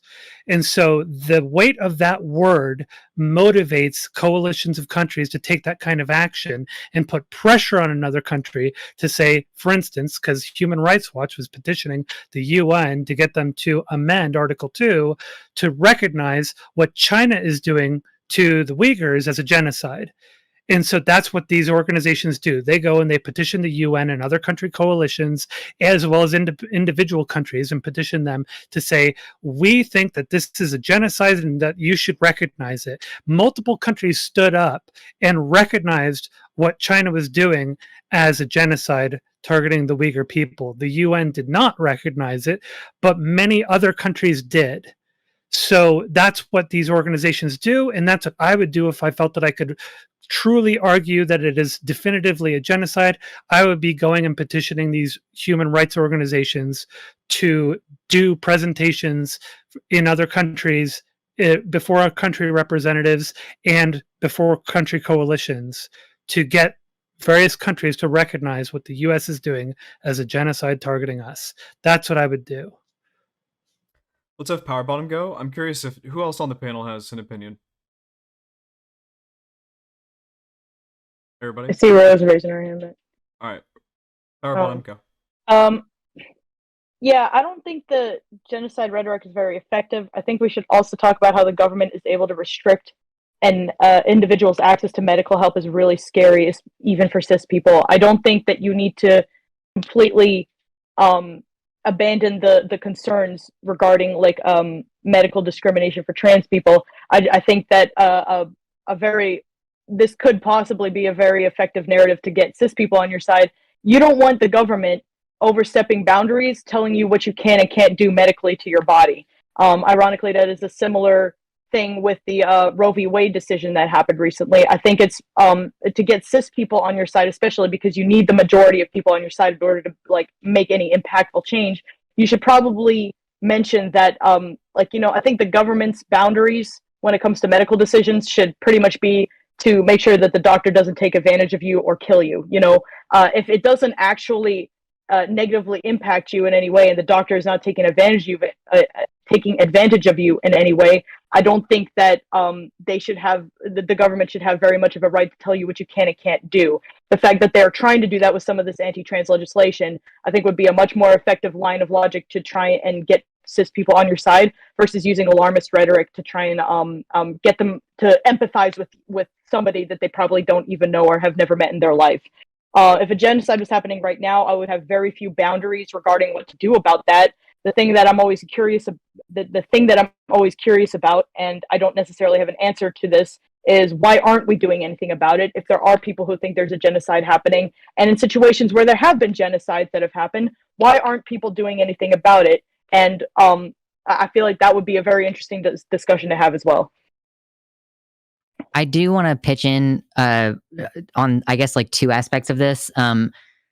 Like the purpose of using the phrase genocide, or again, like if you want to back off of that specific word because of it's like people shutting down, like I think it's still important to acknowledge and drive home rhetorically that these policies are aimed at and have demonstrable intent toward reducing the number of trans people, and that they will hurt other groups. Like obviously, like the bathroom laws, like overwhelmingly trans women don't go into the bathroom unless they're pretty sure they're going to pass. Like, so the women who get hurt by that are generally going to be cis women who are like butch or older and have gone through menopause or whatever. Like using the alarmist rhetoric does change the proportion of the response.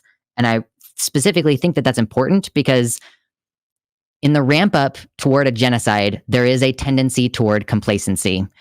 I've used this rhetoric multiple times. Like Jewish people were pulled out of their homes because they still felt safe in their homes. And like, I also want to acknowledge that trans people were Holocausted, literally. Like we were Holocausted during the Holocaust. So like, you can look at Nazi rhetoric about homosexuality and transsexuality and draw a literal straight line between Holocaust of Jewish and Romani and gay and trans people during World War II, and now where the same things are happening.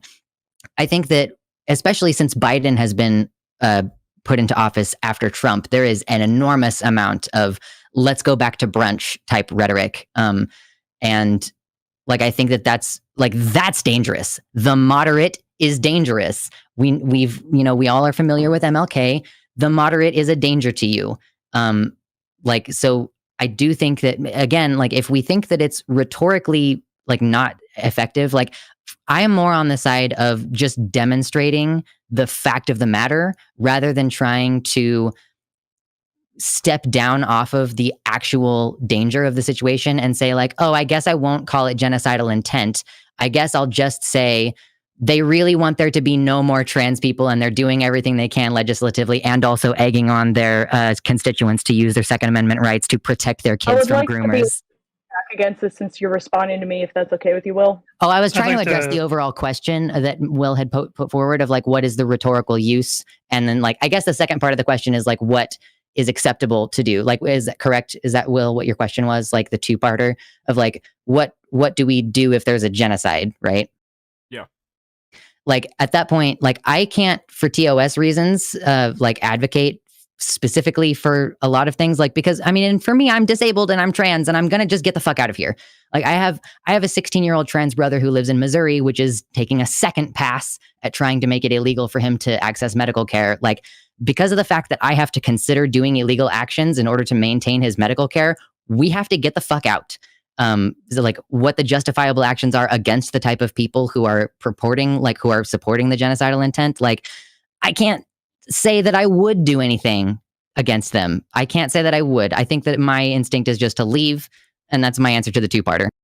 Really quickly, I think that if we all agree that there is a genocide happening, I would hope and I would pray, and I'm going to assume safely, that everybody here would say that nothing is off of the table. That if there was like an active genocide happening right now, that it would be like fucking no holds barred. Like, we're going to do whatever we have to do to make sure that people aren't getting like taken and killed. And this was something that I had thought of earlier, but I just, tucked it under the rug. I think the thing that is hard with that rhetoric, Luxander, is that if we agree, right? If this was the instance that we were at, we would all be on that level with you. I think the problem is that in stating that, a lot of that begs that we rise with you to your understanding of this, even if some of us don't agree with that, right? Because I think, again, we all agree that if it was genocide, it's like, yeah, like, let's burn it all down, like, fuck this place, whatever. But that requires us to elevate to your understanding, and I think that's where there's that disconnect, where it's like people are feeling like you're being alarmist, or like, invoking like the system isn't enough. I think that's where that disconnect is, just from sitting from my little perch over here listening to you and Zonia talk about it. That's all. Also, I don't think you can say alarmist rhetoric has done good and then also argue at the same time that not much has improved for trans people. At the same time, like, I also think, yeah, maybe alarmist rhetoric has had an impact, but probably in the opposite direction. I mean, in 2015, we saw a lot of alarmist rhetoric, and Donald Trump, greatly threatened trans people and a bunch of other minorities at the same time. So.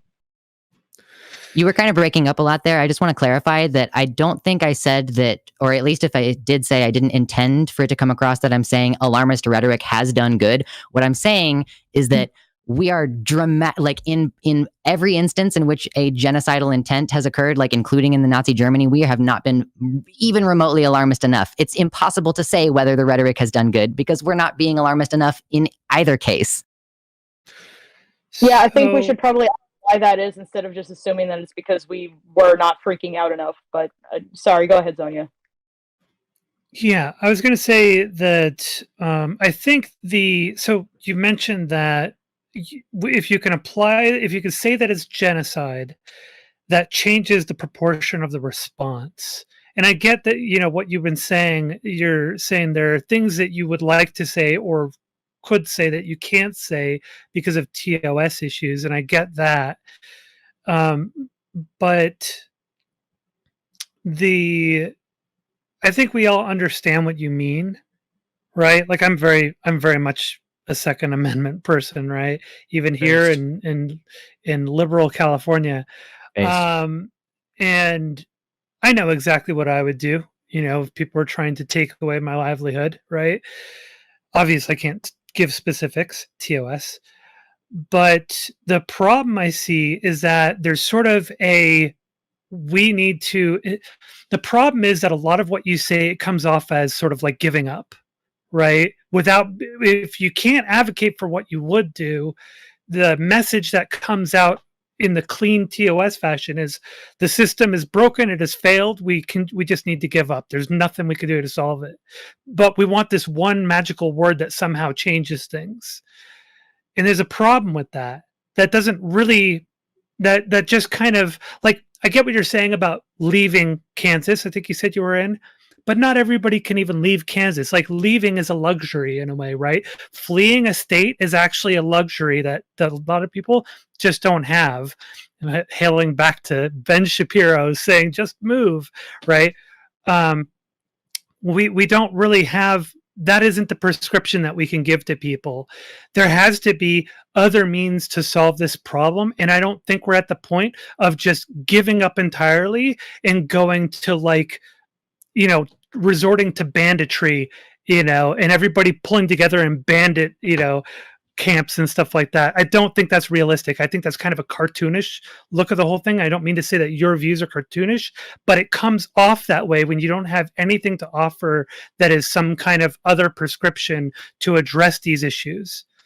So becoming a refugee is not the luxury position. Like, I just want to be clear that when I'm making these moving is a calculations, luxury. Absolutely. Moving is a luxury that a lot of people don't have. selling everything you own to escape persecution in your home country is not a luxury. Like that, like when I say, like More when of a I'm, luxury when than I'm, getting killed there. But If you think people could just pack up and leave, they can't. That's a luxury by definition. When Ben Shapiro says, hey, you people in Florida where it's drowning, just sell your houses and move, we all know what he's talking about there. That's unrealistic. That doesn't you actually know that work. people come to this country with like backpacks and the clothes on their back, and that's all. Like, that's the situation that I feel that we're about to be in. Like, I'm not Like, if saying you're- like move to, like, I'm not saying emigrate to Ireland because your mom has citizenship there.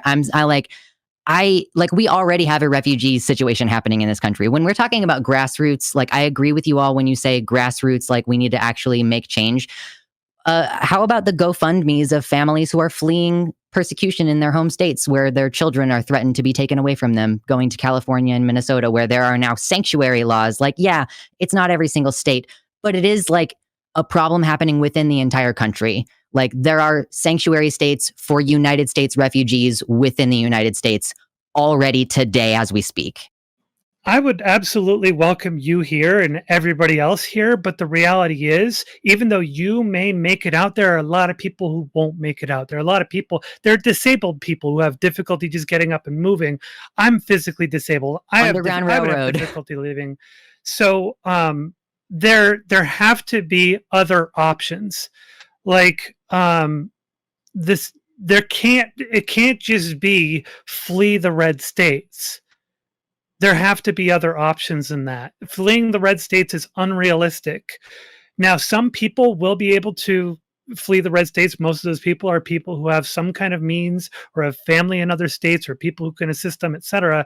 But overall, you're talking about a large swath of very wide open territory that would be very difficult to create an underground railroad for. Keep in mind, the Underground Railroad didn't solve the problem for even 60% of the slaves, right? So keep that in mind. It only worked for a fraction.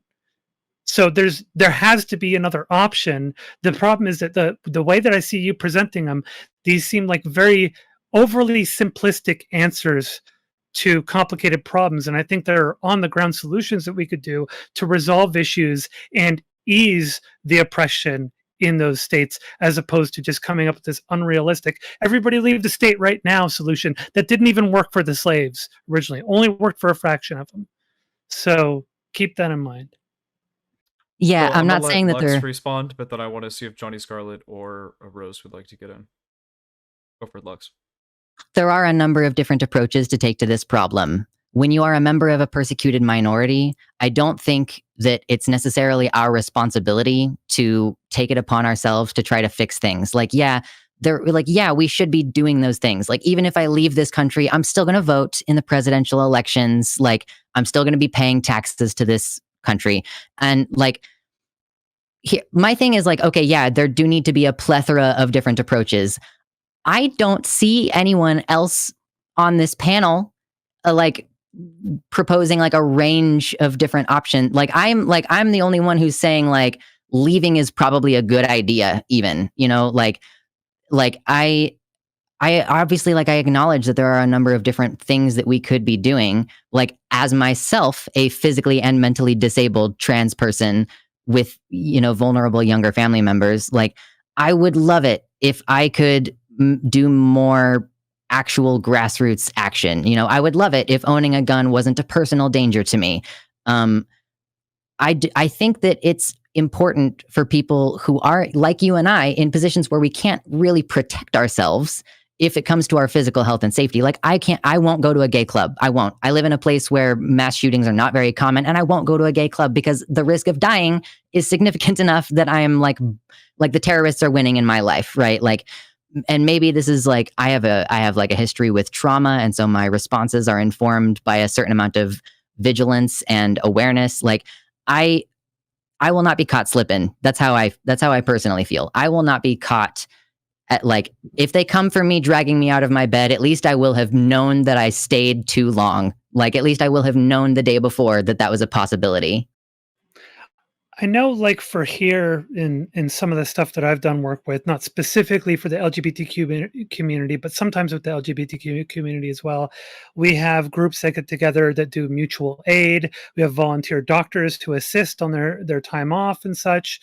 There are people who go out of their way to spend time to provide their expertise and provide healthcare, provide medicines and stuff like that. Those are things that can be done. NGOs can get involved as well. There's a lot of different things that can be done to help ameliorate and lessen the conditions that trans people face in certain states. So we don't just have to throw our hands up and say, everybody leave the state now, and whoever's left behind, fuck you. We don't have to do that. And it's and again, I would say it's too much of a, let's just give up kind of answer. And it's unrealistic. We need to do something to address those issues in those states. Mutual aid is probably one of the best ways to do that, I would say. I would hope that you'd agree at least to some of that. Mutual aid to what? Okay, Will, you were going to move us on. Yeah. Johnny Scarlett or Rose Malay, would you like to add on to anything? I've already lived in a state of what I think it would be like if people were literally coming to trans people's doors and outing them. I already live in a state of constantly hiding who I am. I have to go by my dead name at jobs. I have in the past explicitly told myself, okay, I can't get on testosterone because then I'll be too visible. I've been rejected from getting jobs because I introduced myself as Johnny, or because I dressed a little bit too butch that day and they happened to clock me. And I want to acknowledge that there's like a lot of people who will be in the position like I am, where they can't just move out of a state and they'll have to go into a state of hiding the fact that they are trans. And that is, in fact, part of the cultural genocide that I was alluding to earlier. The idea that we can't have a queer culture, that we can't actively, openly be queer, like that's it hits very close to home for me, I'll say. All right. Can I? Yep. All right. So first of all, I just want to say my own personal experience, right? I live in Arizona. It's not the most progressive state in the country. And, we're one of the few red cities in the big country. First of all, my experience is this. When I was younger, the big trans clinic I went to closed down. I had to take a flight to LA sometimes in order to get my blocker shot, right? Now, I understand a lot of people are not in the position where they can just buy a plane ticket to another state every 3 months. That's not something that a lot of people can do. And so, it does suck. But the problem is that when you're talking about leaving, when you're talking about moving, this isn't something that's really feasible. And I think it's a good idea. I think it's a great idea if it's possible, but it's a big ask. I mean, you have a bunch of friends and family that live there, and you're just supposed to say goodbye to them. And like I said, places like California, the cost of living is a lot higher. Even if you can't afford that, your standard of living is going down. And if you're under 18, like, what are you supposed to do? Convince your parents? Good luck. Basically being like, hey, my state's not trans supportive enough. Let's move to another state.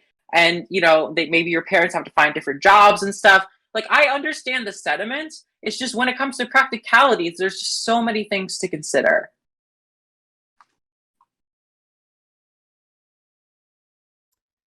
I don't know. I don't know about this necessarily. I don't know if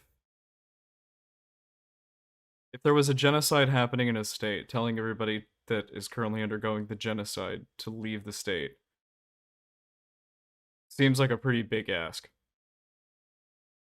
Yeah, it really sucks to have to give up your home because your risk of having your children stolen from you by the state is so great. Like, it's like, I'm not saying it's cute. I'm not saying it's fun. I'm not saying it's good. I'm not excited. Like, I'm not happy about it. Like, I have imagined owning a home in my home state, and I'm like, oh, what would be really great is to plant a bunch of native grasses there. And I was thinking about it recently, and I was like, if I ever buy a house, I would if I planted those same grasses in that place, they wouldn't be native grasses. And it fucking sucked. Like, it was a horrible moment for me to have to recognize that if I wanted to build a life, it would have to be somewhere not where I grew up. Like, I didn't ever think that I was super attached to where I lived until the prospect came upon me that, like, I might have no choice but to leave because it's not safe for me and my family to be here.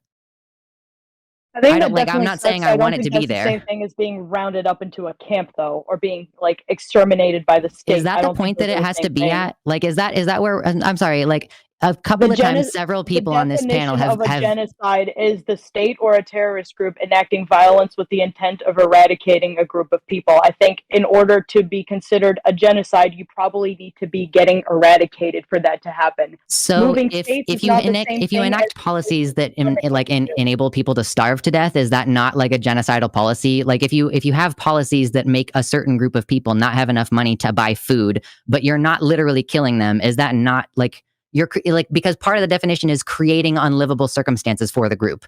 Like, if you Luxander, cause suicides.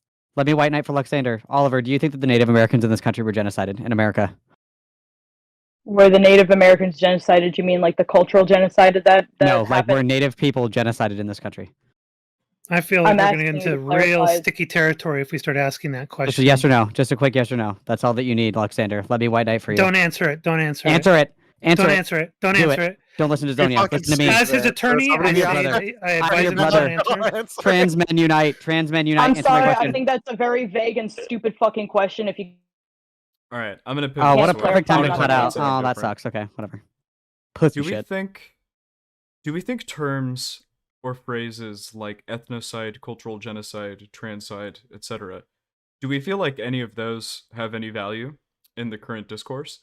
And if so, what words do you like to use, and why do you like to use them instead of genocide? Because genocide's a trigger word, and it sets everybody off. Start with Malcolm. Is that the only reason, though?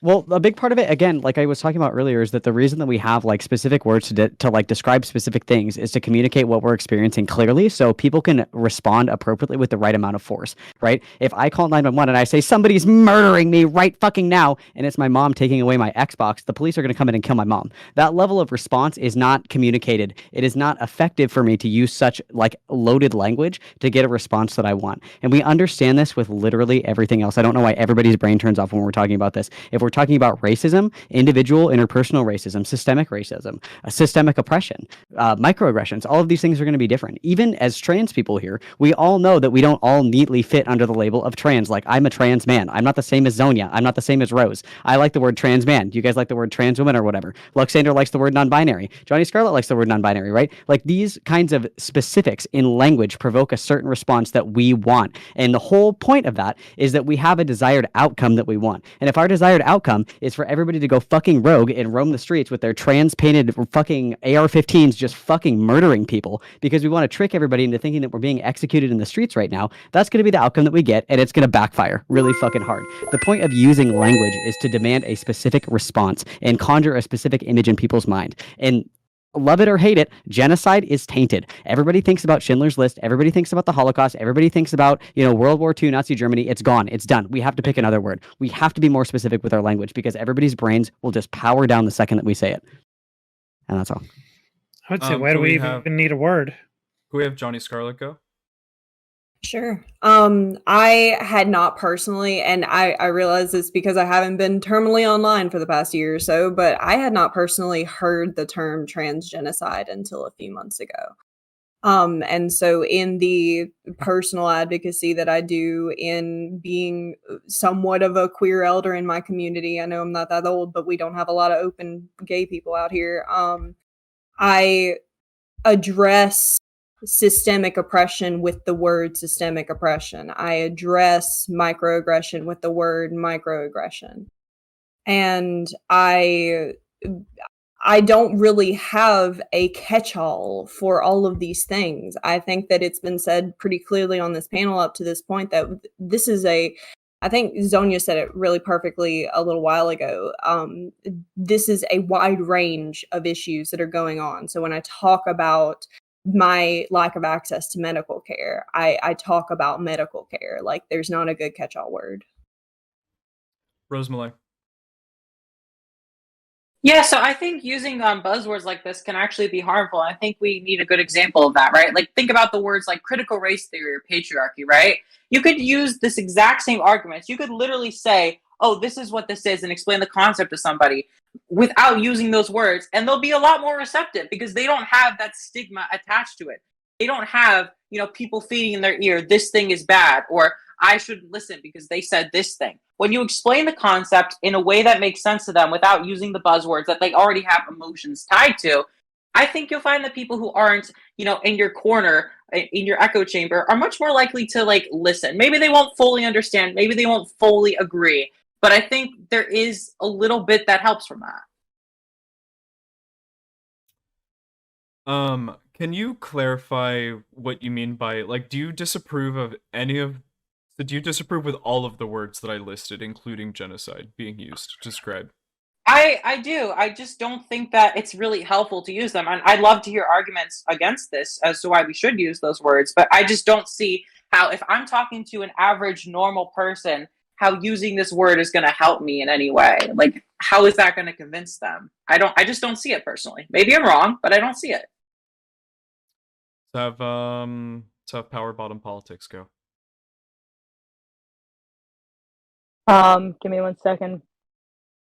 I think the more terms that you use, the more complicated it gets for regular people to be able to understand what you're talking about. I think the more that you try and wrap up concepts into terms instead of just explaining them to people in regular language, it gets more difficult for them to follow along and take you seriously. If I were to go to somebody and talk to them about the cultural trans side of the marginalized non-binary groups of different trans people and all that. Sorry, no shade at anybody. I'm just saying that the more words that you use that are maybe they may be common in our spaces, but in the general population they're not very common. I think it just turns people off and makes them glaze over.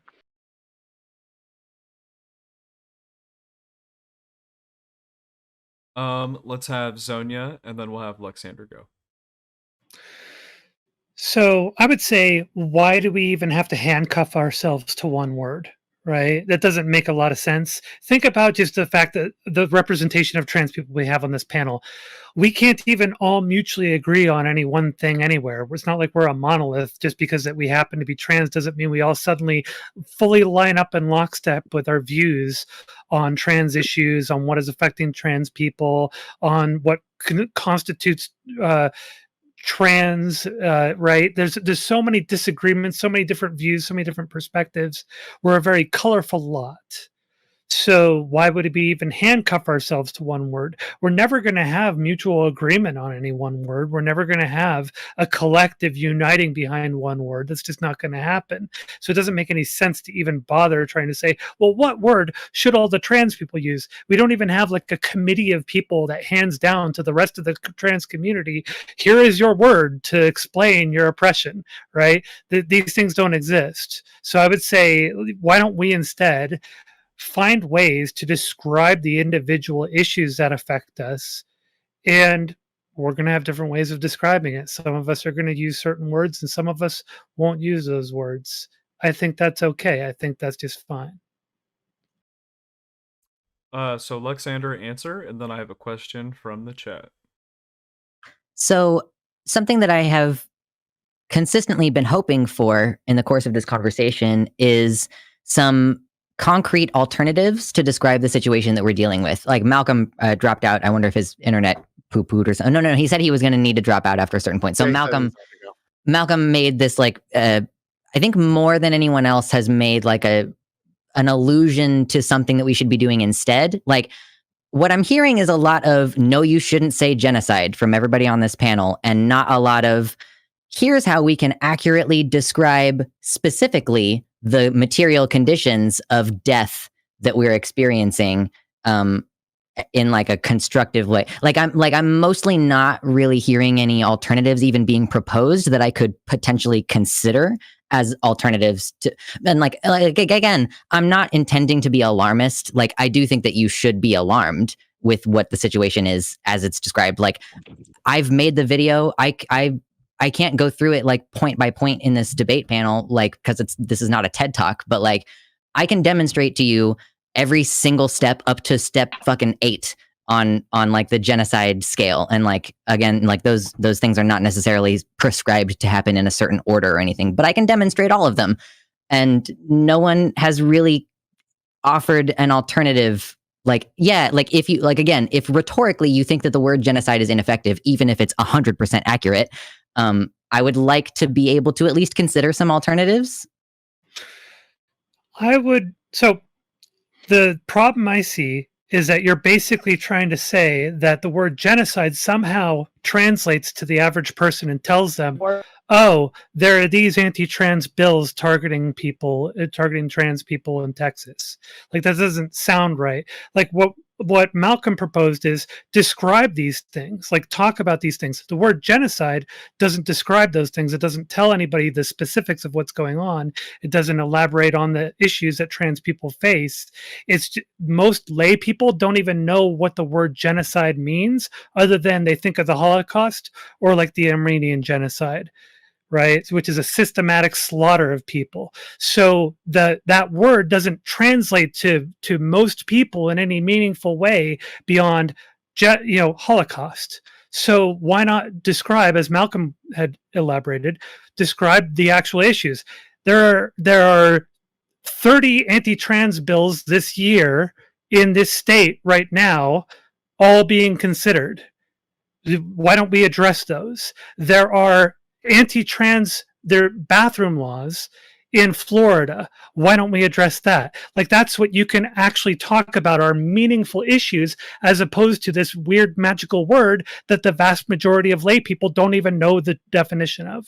Well, so my question is, how do you describe? So you can say, these are the bills that are happening, and it's really not great because trans people need access to healthcare, like whatever. Like, how do you describe, like there's a conclusion, right? Like, because telling people what is happening is like, yeah, but like, what does that mean? What is that for? Why are you telling me? It's like, if you're pitching this to someone, the like the meat of your essay is, here are all these things that are happening. Conclusion paragraph. Like, what I want to know is, how do you describe in totality the stochastic terrorism plus the anti-trans laws with the suicide rates and the interpersonal violence and stuff like that? Like, how do you propose to describe in totality that clump of events? I got you. Thank you. Systemic discrimination. That's what it's called. Is that actually Systemic communicating oppression. the severity of the problem, though? Like what I'm asking is, like, these are attempts to reduce numbers in the group. That is an eradication attempt. Does the severity of the problem matter when you're trying to solve it? Is it not just a problem that should be solved along with the systemic discrimination of every other minority in this You're country? the one talking about getting normies on board, my friend. Like, do you think that normies hear the word systemic oppression and think like, oh, people are dying? You were asking for an alternative word. I gave you an alternative word. That's pretty much all I can say for that. If I'm talking to normies, I wouldn't be really having this conversation at all. I'd be trying to, get them to see me as a human being for the first place. So, is it all right if I hop in for 1 second, Will? Absolutely denying. What do you got to say Okay. there? Flux, just as a proposition, one word that's been used, for example, from a model that was created by a social scientist named Michael Mann, he created it to describe like atrocities against ethnic groups. So his model isn't exactly, obviously a one-to-one parallel with trans people.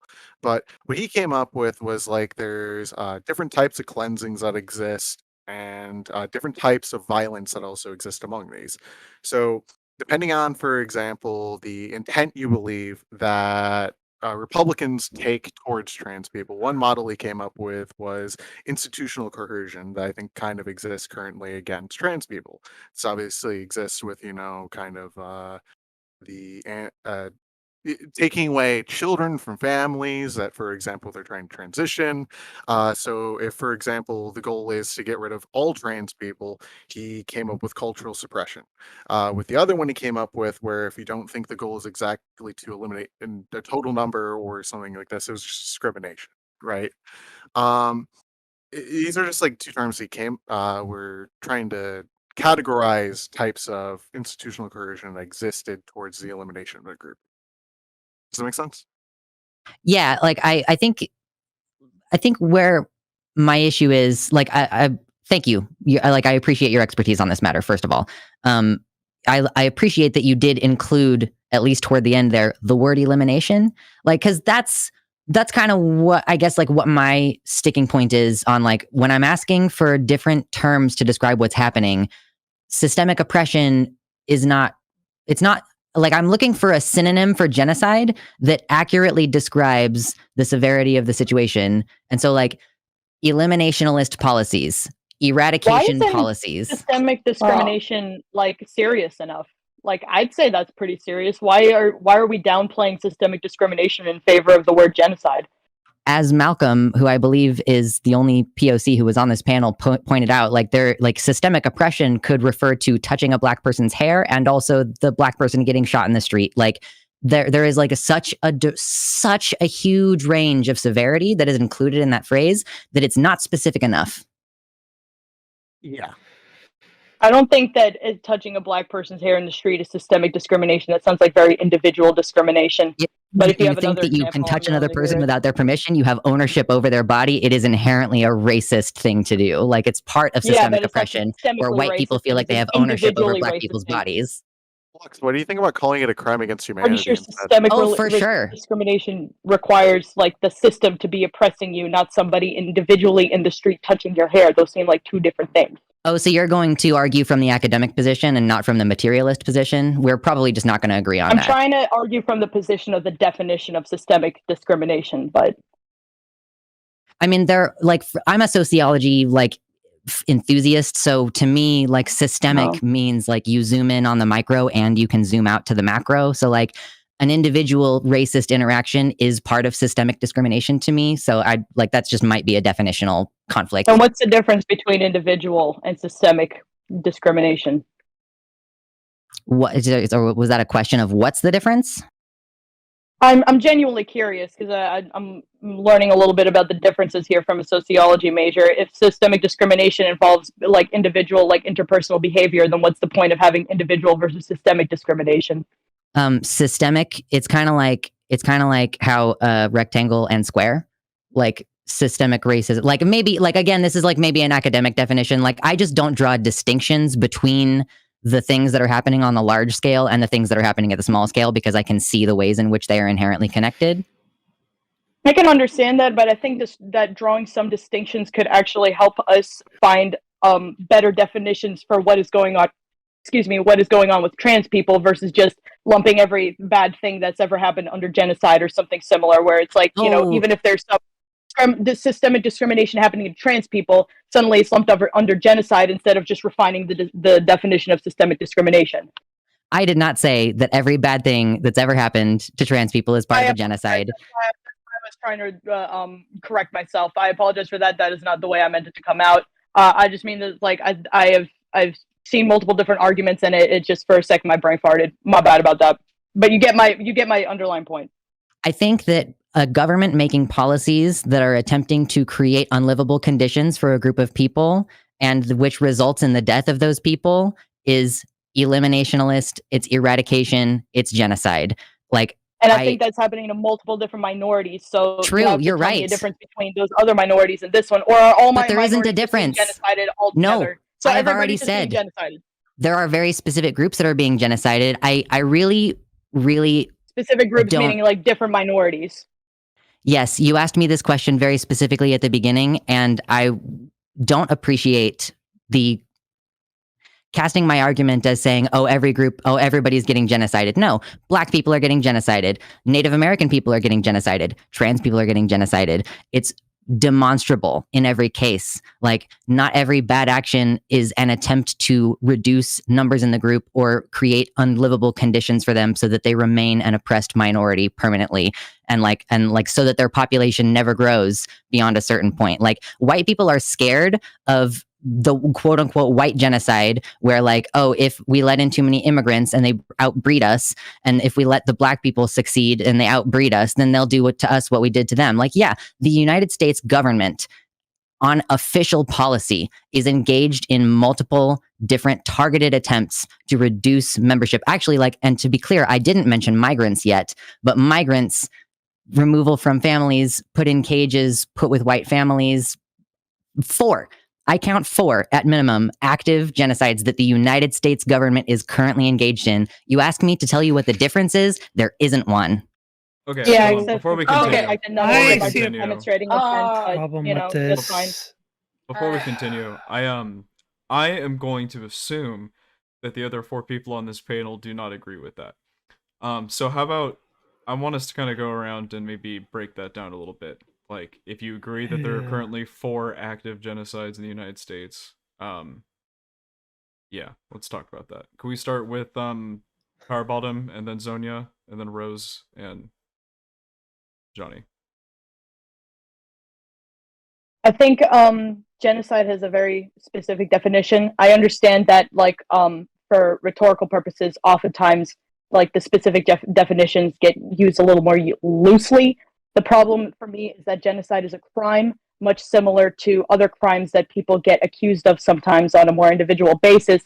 I think that it is very important to be correct when you're accusing a country, state, etc., or a person individually of a crime in general. When we use the word genocide in order to describe the discrimination of every minority, I think we're really just watering down the term genocide and making it more difficult to identify actual genocides. I think that the systemic discrimination of Black people, Indigenous people, trans people, etc., are all serious. I think we should take it seriously. And I've said in my opening statements and throughout this conversation that I think that the systemic discrimination against minorities should be taken extremely seriously. I don't think that we need to emotionally manipulate people by misusing a word or accusing falsely a state or country of a crime in order to get people on our side. That is typically not really worked that great for us. And also, it just waters down the definition, makes it very difficult to actually identify real genocides that are happening. If you want to take it seriously, then get people to stop overusing the word systemic discrimination for everything. And maybe then you'll actually have a chance at getting people to take that seriously, because that used to also be a thing that people took seriously until people overused that word. That's my opinion on that. Go to the next person. I don't give a shit. So I largely agree with PB here. Like this is the problem with like stretching the definitions of words. It's like, okay, how are you going to get anybody to take this seriously if the whole point is to sort of get alarm out there so people look at it and take it seriously? And then you say, oh, by the way, there's 4 active genocides going in the US. People are going to look at you like you're ridiculous. They're not because they grew up in the United States being brainwashed. Sorry. Academics will look at you like you're being ridiculous. So just keep that in mind. It has nothing to do with growing up in the United States. The world around, people who are actually dealing with genocides outside of the US are going to be like, what the fuck are these privileged people talking about, right? So you are not winning people over with this kind of thing. You're watering the whole definition down, and you are lowering that threshold of alarm. So people are going to stop taking it seriously. People are going to look at it like this is ridiculous. When you're crying wolf at this point, right? You're going to become the person who cried wolf, the trans person who cried wolf. So this is completely counterproductive. Now, if you wanted to have sort of like the philosophical discussion in sort of a vacuum with people about, hey, these different things that are going on, do these things fit the definition of genocide? Sure, that's great. You could have that in a vacuum. You could have that incubated conversation. But as soon as you start trying to take it out to the rest of the world and tell other people, by the way, there's 4 active genocides going on in the US, that's not going to make any sense to them, and they're going to think you're kidding. They're not going to take you seriously. So these are okay to kind of spitball with colleagues who will analyze this in a similar kind of way, but it doesn't fit when it steps outside of your little bubble and goes into the general world, the general population. That's where it will fall flat, and that's where you're going to look like an idiot. I want to, before Rosemary and Johnny Scarlett goes, I want to maybe attempt to steel man the idea that maybe the African-American population in America is currently undergoing a genocide and has been since they landed on our shores in 1619. I think that if you really look at, so many laws going back from just literally all the way back from when they hit our shores. I think that you could use that model theoretically, and if you think that there's currently a trans genocide going, then I think that you would have to assume that there is a genocide against Black people currently, in America at least. And the interest. This is a personal tidbit, so I know I wasn't supposed to do that, but I would think that there is definitely, there has been an ongoing genocide, against Black people in America for this entire time. It's the systemic discrimination that's been, that's led to the disparity between white people and African American people in America. It's huge. You can't deny it. So yeah, Johnny Scarlett, Rosemary. There's a problem. Hold on. There's a problem with this line of questioning because you're bringing people into a situation where inevitably they're going to say things that people are going to have a pretty serious problem with. You're placing people in a sort of a sticky situation where it's, how they say it. And if they say it incorrectly, if they answer in a way that people aren't happy with or something, it's going to create a bit of a problem. So this kind of gets into very, very treacherous territory of, hey, how bad is the oppression of another minority group that none of us belong to, right? You're asking for people to risk a lot just to have this conversation.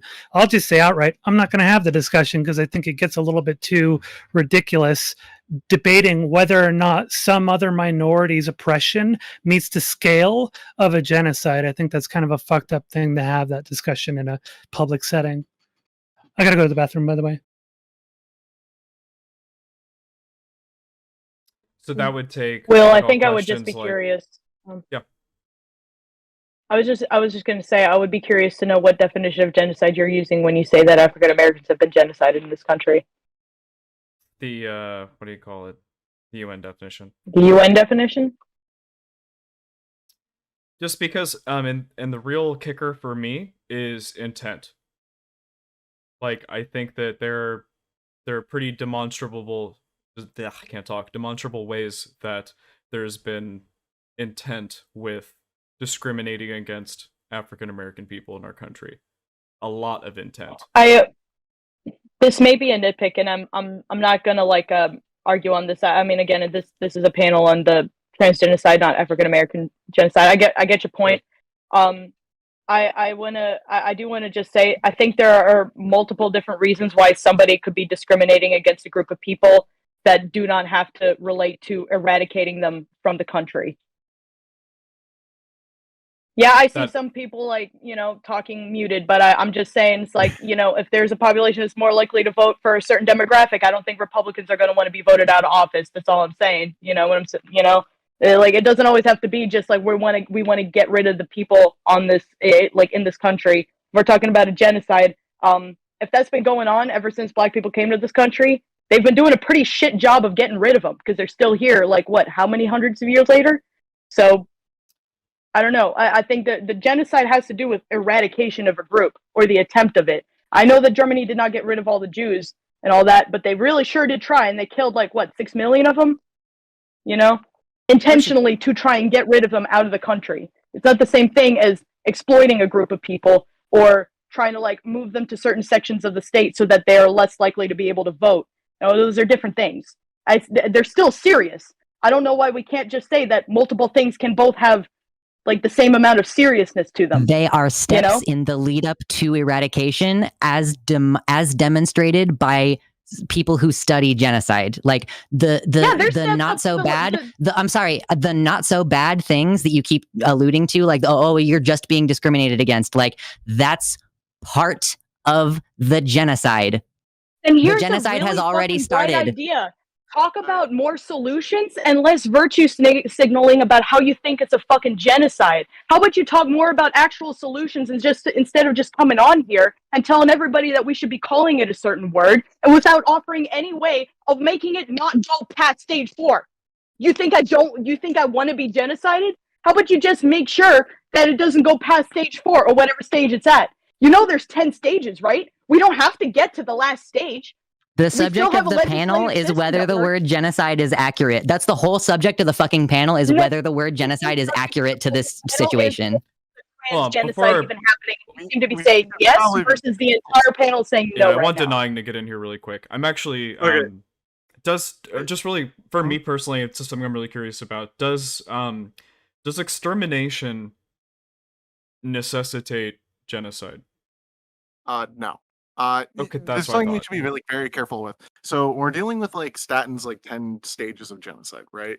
The thing is these are supposed to be like identifiable categories to like try and identify something is genocide. Not all these actually follow a pattern that like 1, 2, 3, 4, 5, 6 happen in a row or whatever, right? There can be genocides, for example, that according to Statin do not include the term, include, for example, categorization or stuff. But like, also there's cases, for example, from the list where states do this all the time. Like, according to it, if we take like really broad understandings of it, classification, right? We have censuses every 4 years in almost every single country on the planet. And these can record your nationality, your race, your ethnicity, your economic status, your gender. And this is a type of classification that can exist that, for example, doesn't always take some type of malicious intent with it. So you should probably be careful, for example, when even just using Statin's 10 stages, because either things can exist that are on that list that don't really become genocide, or, for example, there can be events like the rape of Nanking, where, according to the Chinese, around 300,000 to like 400,000 of a population of 600,000, one city, were killed in a matter of 6 weeks, right? Now, the Chinese, the Japanese, Western scholars, they don't call this genocide, but this is a substantial scale of killing. So extermination itself doesn't automatically mean genocide. Kind of like commentating real quick on like kind of the whole are black people in the past and now facing genocide thing. One thing that might be kind of interesting to make analogous right now with the current situation of trans people is I can't remember the years. I think it was 1953 to be exact. The African American community wrote a pamphlet called "We Charge Genocide," and one of the accusations is really similar to what Lux brought up, which was that the United States was taking policies to try and reduce black birth rate, the black birth rate, basically. And Lemkin at the time was lobbying also for United States ratification of the Genocide Convention. And in fact, a lot of people forget that we didn't ratify until the 1980s. But when Lemkin was talking about, for example, the experience of black people at that time, Lemkin himself went and wrote letters to the organizers of the pamphlet, letters to the New York Times, to senators, basically saying that like the problem with calling this genocide or looking at the aspects that they bring up inside the document is more two things need to be proven. One was intent. When we kind of look at intent, usually we need to like not find just, for example, a knowledge-based understanding that this will either increase the trans suicide rate or, for example, lead to killing of people. It's more that there has to be like a desire upon the person enacting this policy for that type of result. And when he commentated on this along with his associates, they said, okay, the goal of this is to put the black person in his place, to quote, rather than say exterminate them in whole or in part. Because when he talked about in part, it meant that you destroy a numerically substantial part of a group. So that's like kind of something that's worth mentioning. And he argued that, for example, a lot of the lynchings that happened, a lot of the horrible policies that existed at the time, such as redlining, that to him, it didn't amount to genocide. I mean, this is the guy who coined it. So I don't know. Thank you for that, Zai. I really appreciate that history. So let's have Johnny and Rosemole. Let's very briefly, if you have, I don't know how much more there is to possibly say on this, but I kind of just want to hit on this for a little bit longer, literally, and then I want to wrap us up in the next 20 minutes, and just try to lead the conversation to something a little bit away from this topic. So, Rose and Johnny. Let's do Rose first. Well, I actually had a lot to say. First of all, when it comes to the whole race thing, I'm not touching that, right? This is a trans debate. I don't think it's really relevant. But I don't think there's any genocide happening in the United States. And I just think it's weird to call out, like, saying, like, it's ridiculous to say there's a white genocide when you're saying there's 4 other different genocides to pretty much every other group. I think it's all the same thing. I think a lot of people just like to use the word genocide way too liberally, and I think that's the problem.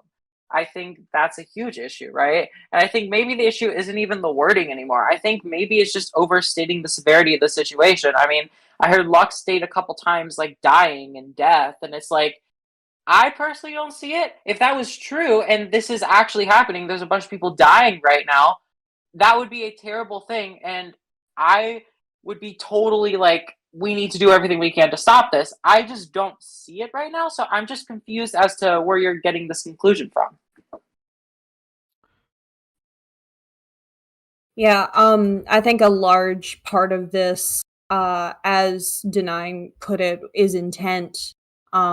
Intent to keep children from transitioning, or intent to stop trans healthcare from being as liberally administered as we would like it to be, doesn't have the intent of making trans people suicidal.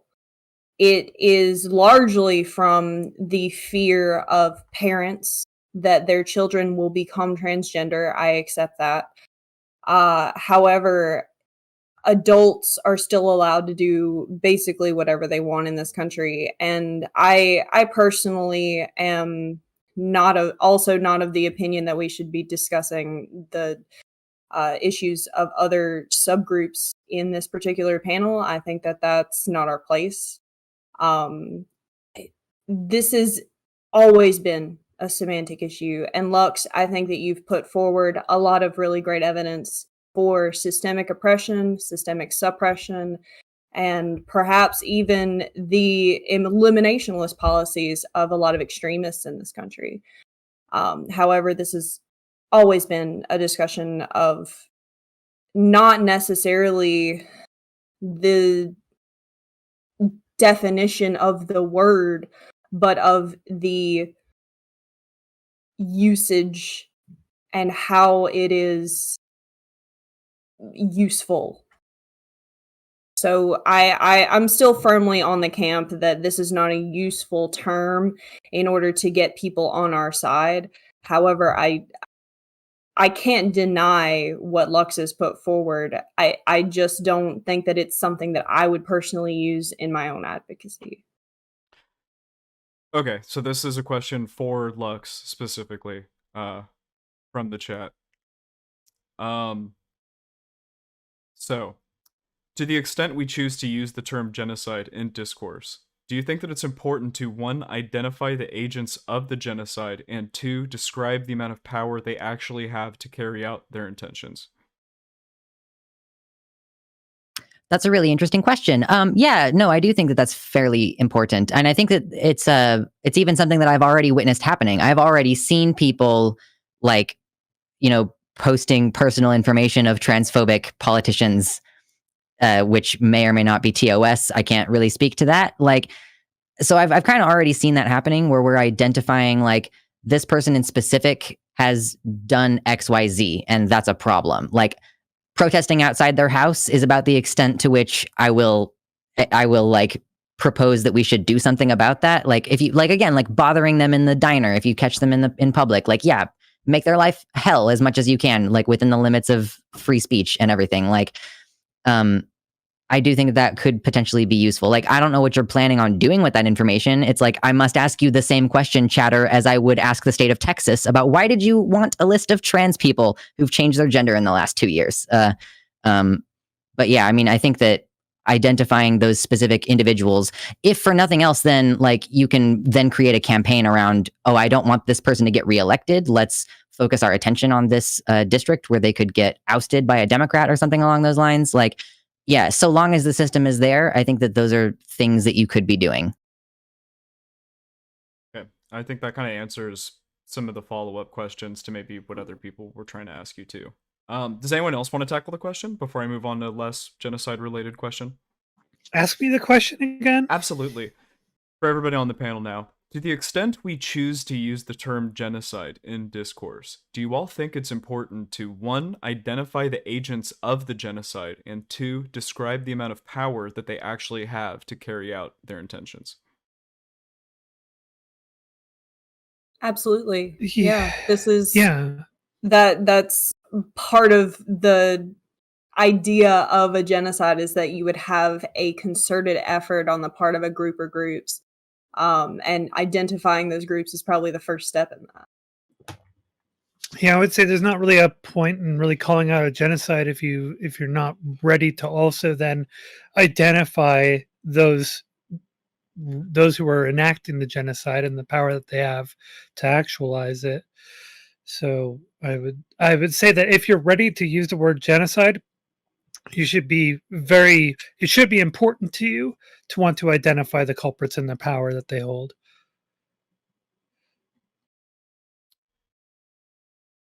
Okay, give me 1 second. I'm gonna see if Salem wants to come in.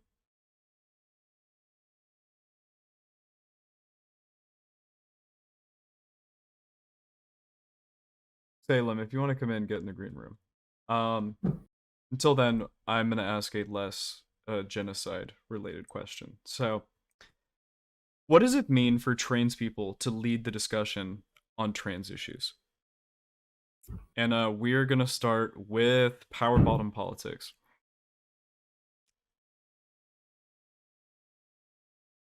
Did I hear my name? Yes, I'm sorry. Are you lagging like crazy? What? No, my bad. I put it in the chat. I had to run off for a second. My bad.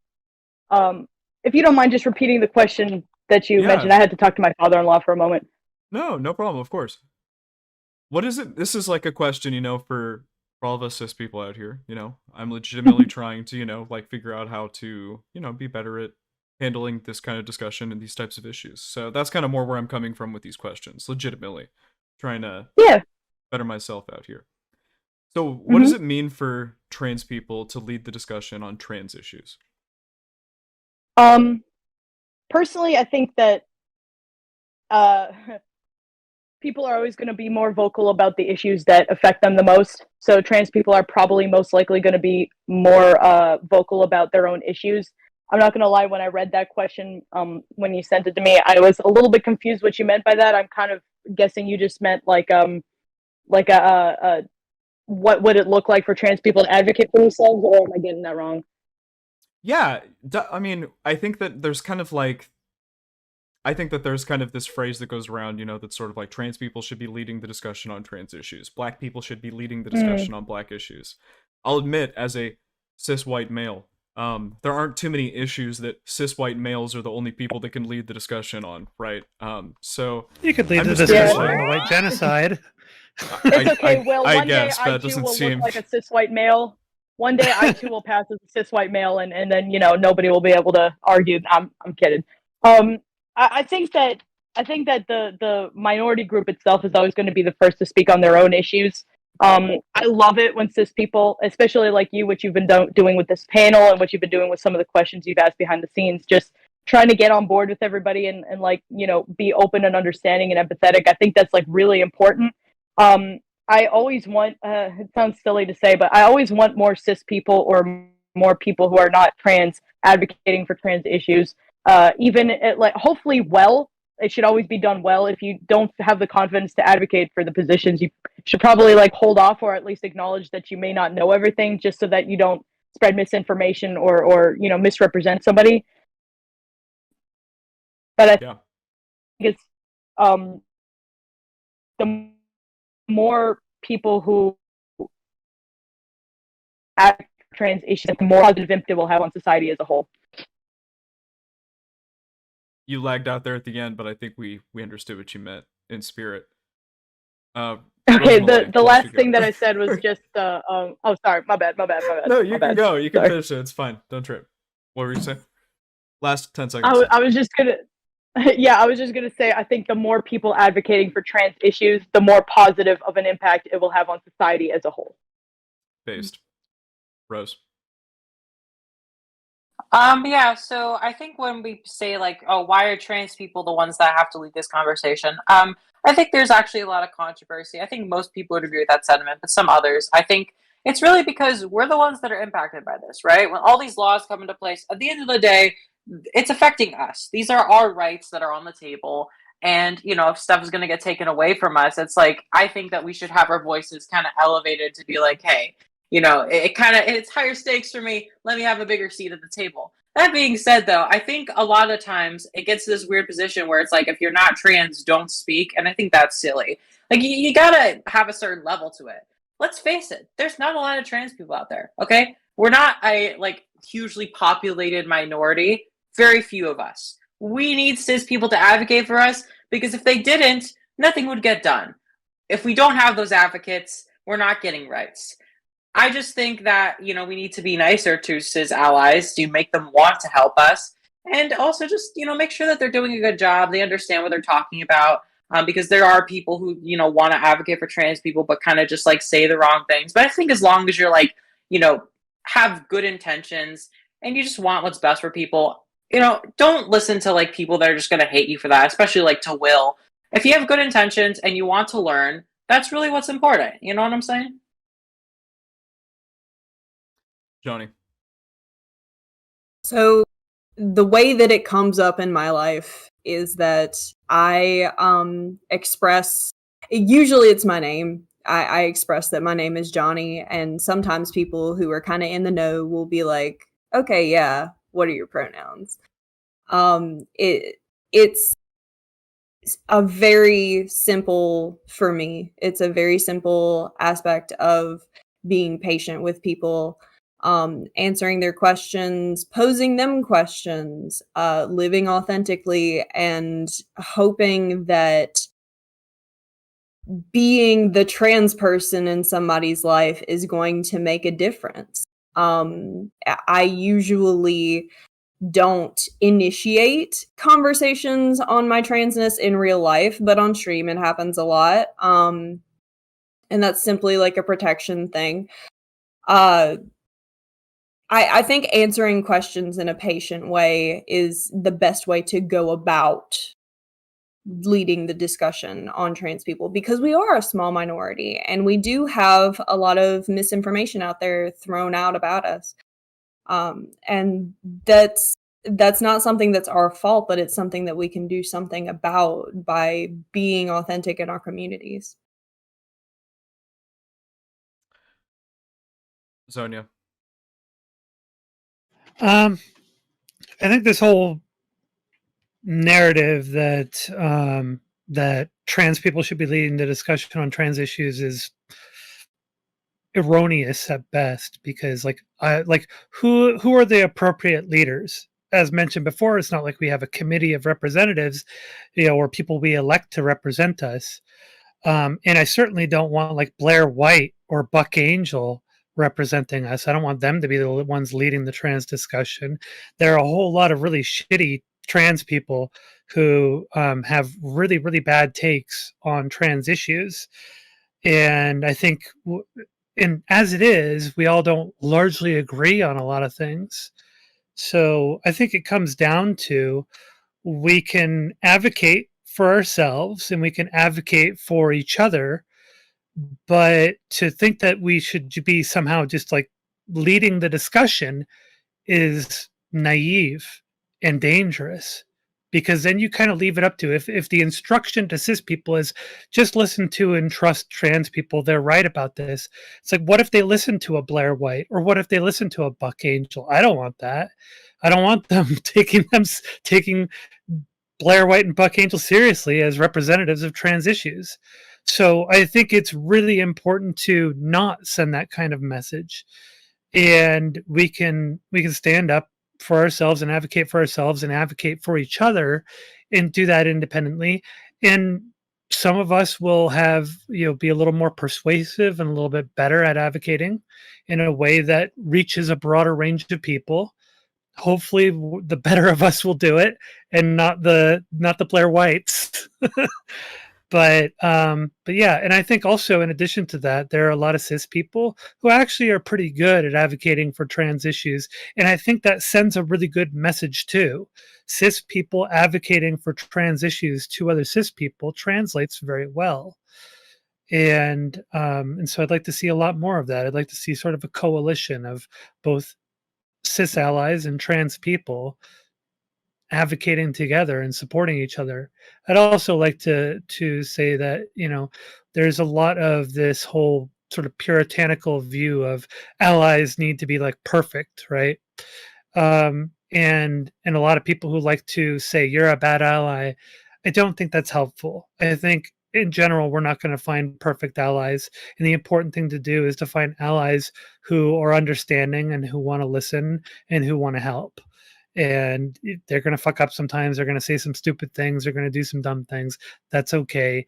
Allies are allies, and it's better than having no allies, right? So that's my position on it. Lux. Sorry, the idea that is meant to be conveyed when people say like let trans people lead the discussion, like what people mean is like this is a relatively small group of people and they are not often listened to. So in general, we should like as everybody else on this panel has basically said, like cis people should pay them mind. Like I think that I guess like the more reflective way of looking at the concept of letting trans people lead the discussion is taking the time to listen to the opinion that you feel affronted by, I guess. Like, Blair White and Buck Angel have become the face of trans people publicly because they use rhetorical devices that appeal to the majority, which I think that like several of you generally seem to do also, like to different degrees. Like they will say things like Buck will say something like, I'm a man who's living as a woman in order to appeal to a broader argument, right? Like I don't think anybody on this panel goes quite that far, but like there is some extent to which like we kind of only get heard, like we only get a place at the table if we're saying things in a way that is palatable and appealing. That's tone policing. Like the political phrase that we use to describe this is like, not listening to people because we think they're just too angry. Like, I think that you're being inflammatory by calling this a genocide. Therefore, I'm not going to listen to any of the reasons why you use that word. Like, so I don't like, and I don't think that it's necessarily good that, the side effect of this rhetoric is that some people will be like, well, I do listen to a trans woman. Blair White said, yada, yada, yada. I think it has to do with taking that time to listen and really process the argument that you're disagreeing with rather than in your mind going, I disagree with this and I need to argue against it.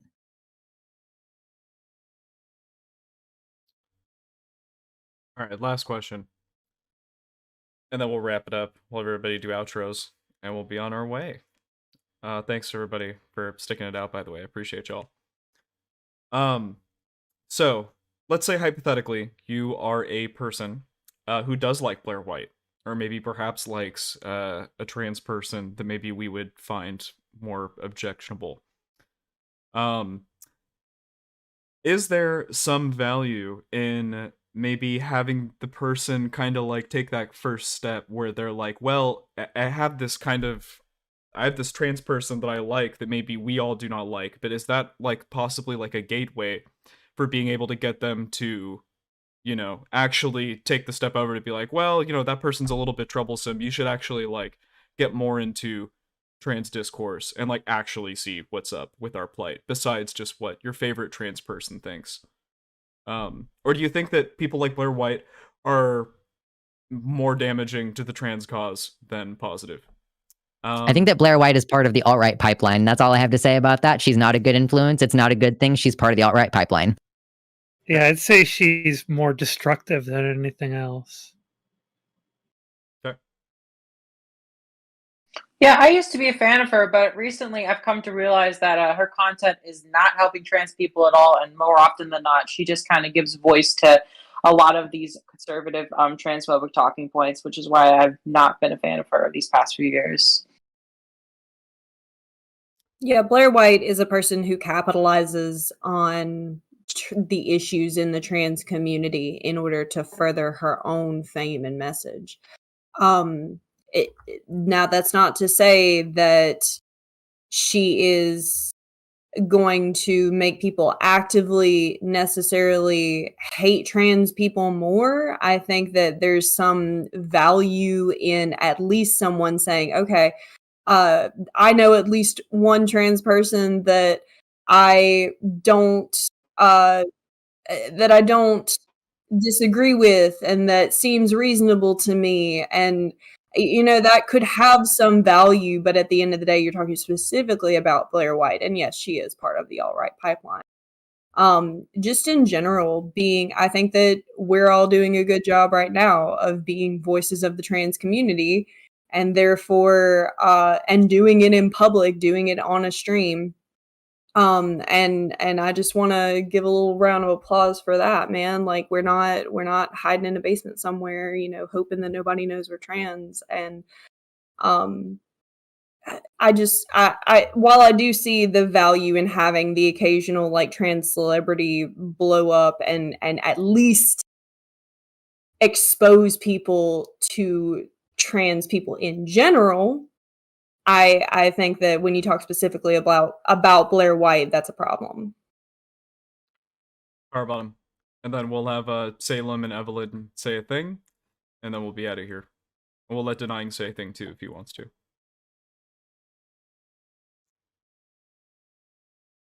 Is this closing statements? I'm sorry. Kinda. It's just like, do you think that people that, like, if my Uncle Buck in West Virginia likes Blair White, like, is that a negative thing for trans discourse over time? Like, have we opened the door possibly for Uncle Buck, or is that actually a negative thing? Like, now it's going to be harder to get him on board with trans discourse. I think anybody who listens to the mantras of listen to X minority group is already like, I guess, like 50% a lost cause. If anybody says listen to trans people, listen to black people, listen to gay people or something, and then like you can't be upset when people listen to the person of that minority group that agrees with them the most. So I think the best thing is to reject that premise entirely, that you should just be listening to somebody from that minority group. And I think it is better to encourage open thought and like open discourse, and not shame people for disagreeing with someone of a minority group just because they're of that minority group. There are a lot of people who are dumb, who come from any minority group, who have really bad arguments, who cannot represent themselves well or the community in a way that is like productive to discourse and will just harm everybody in the future. So I think for your Uncle Buck, I would say if he agrees most with Blair White, try and extend your research a little past just the trans people that agree with him, which is pretty much just Blair White and Buck Angel. So I'm pretty sure he'll find plenty of trans people that he can listen to for different opinions. So I'm hearing it's good that Uncle Buck likes Blair White. At least he doesn't just hate all trans people. No, well, if that's what I said, then I apologize. That's not what I meant to communicate. What I meant to say is that, like, I'm sorry. He should not be listening to just Blair White and then saying, yeah, I do listen to trans people. If he likes Blair White for like a bunch of reasons, yeah, that's one thing. But if he's listening to Blair White because somebody told him to listen to trans people, like because they speak for their community or whatever, then that's a pretty bad idea. I hope that clarifies. Yeah, I'm sorry. I understand. My bad. I misheard a word there. Salem, Evelyn, Denying, round us out here. What's up? I'm just here for emotional support for Evelyn, but I just wanted to say that there's definitely a trans genocide going on right now in the US, and it's bullshit to think otherwise. Is there an African American genocide in the US going on right now? Oh, definitely. It's been that, for sure. All right. Evelyn, go. Thank you. All right, what's going on? I don't know. You joined the live chat somehow. I just yeah. So what's going on? Okay, so we're on the trans genocide. No, I don't. Yeah, I know we're on the trans genocide. Got you. So anyway, I just wanted to discuss something that I was trying to say in the text chat, which is For those out there who are, I think there's a lot of focus on federal law. I think that it's important that people, like for instance, if you're like a trans ally or you're a trans person, try and get enough support to run, even if it's a third-party candidate for your city or whatever. Try and become mayor of wherever you live, or join a city council or something like that, because that's going to do far more good in the long run. Will and his channel will back any one of you that runs for office, okay? I think that'd be pretty based. We should get all of Twitch poll to rally behind some person running for some bumfuck middle of nowhere office. That would be hilarious. You'll have a support network you could never imagine. Denying, would you like to say anything to end us off here? I think y'all like actually comported yourselves really well and were really sharp and concise with a lot of your like statements. I actually thank you for coming. It was actually great to listen to y'all. I don't really agree with like maybe the proposition that it is a trans genocide, but it was really interesting to listen to Lux. Although one thing that might need to be kind of like mentioned with the rhetoric stuff, it's kind of important. While yes, for example, the term genocide is usually like assumed to be like in popular consciousness associated with the Holocaust, I don't really think this is. We can kind of see this, for example, with the current Uyghur situation, where this isn't something analogous to the Holocaust, but in popular use, it's called genocide, right? So we shouldn't really fall into like this whole genocide is analogous to the Holocaust trap. All right, everybody. Let's go around a circle, say your tags, and we'll be done. We'll start with Zonia. Hey guys, Zonia Dead at Twitch or Zonia TV on YouTube, and yeah, I cover a lot of social topics, cover some politics, occasional drama as well, and on rare occasion I do panels. But and for closing, I guess you want us to do a closing statement as well. Sure, fuck it. Yeah, say your name in a closing statement. Okay, so for a closing statement, I'm kind of going with what my opening was in a way. I don't think it's very helpful for us to be trying to get everybody to get on board with this one word, especially when that word is going to have a lot of people going and saying, "What are you talking about? This is crazy that you're calling this a genocide."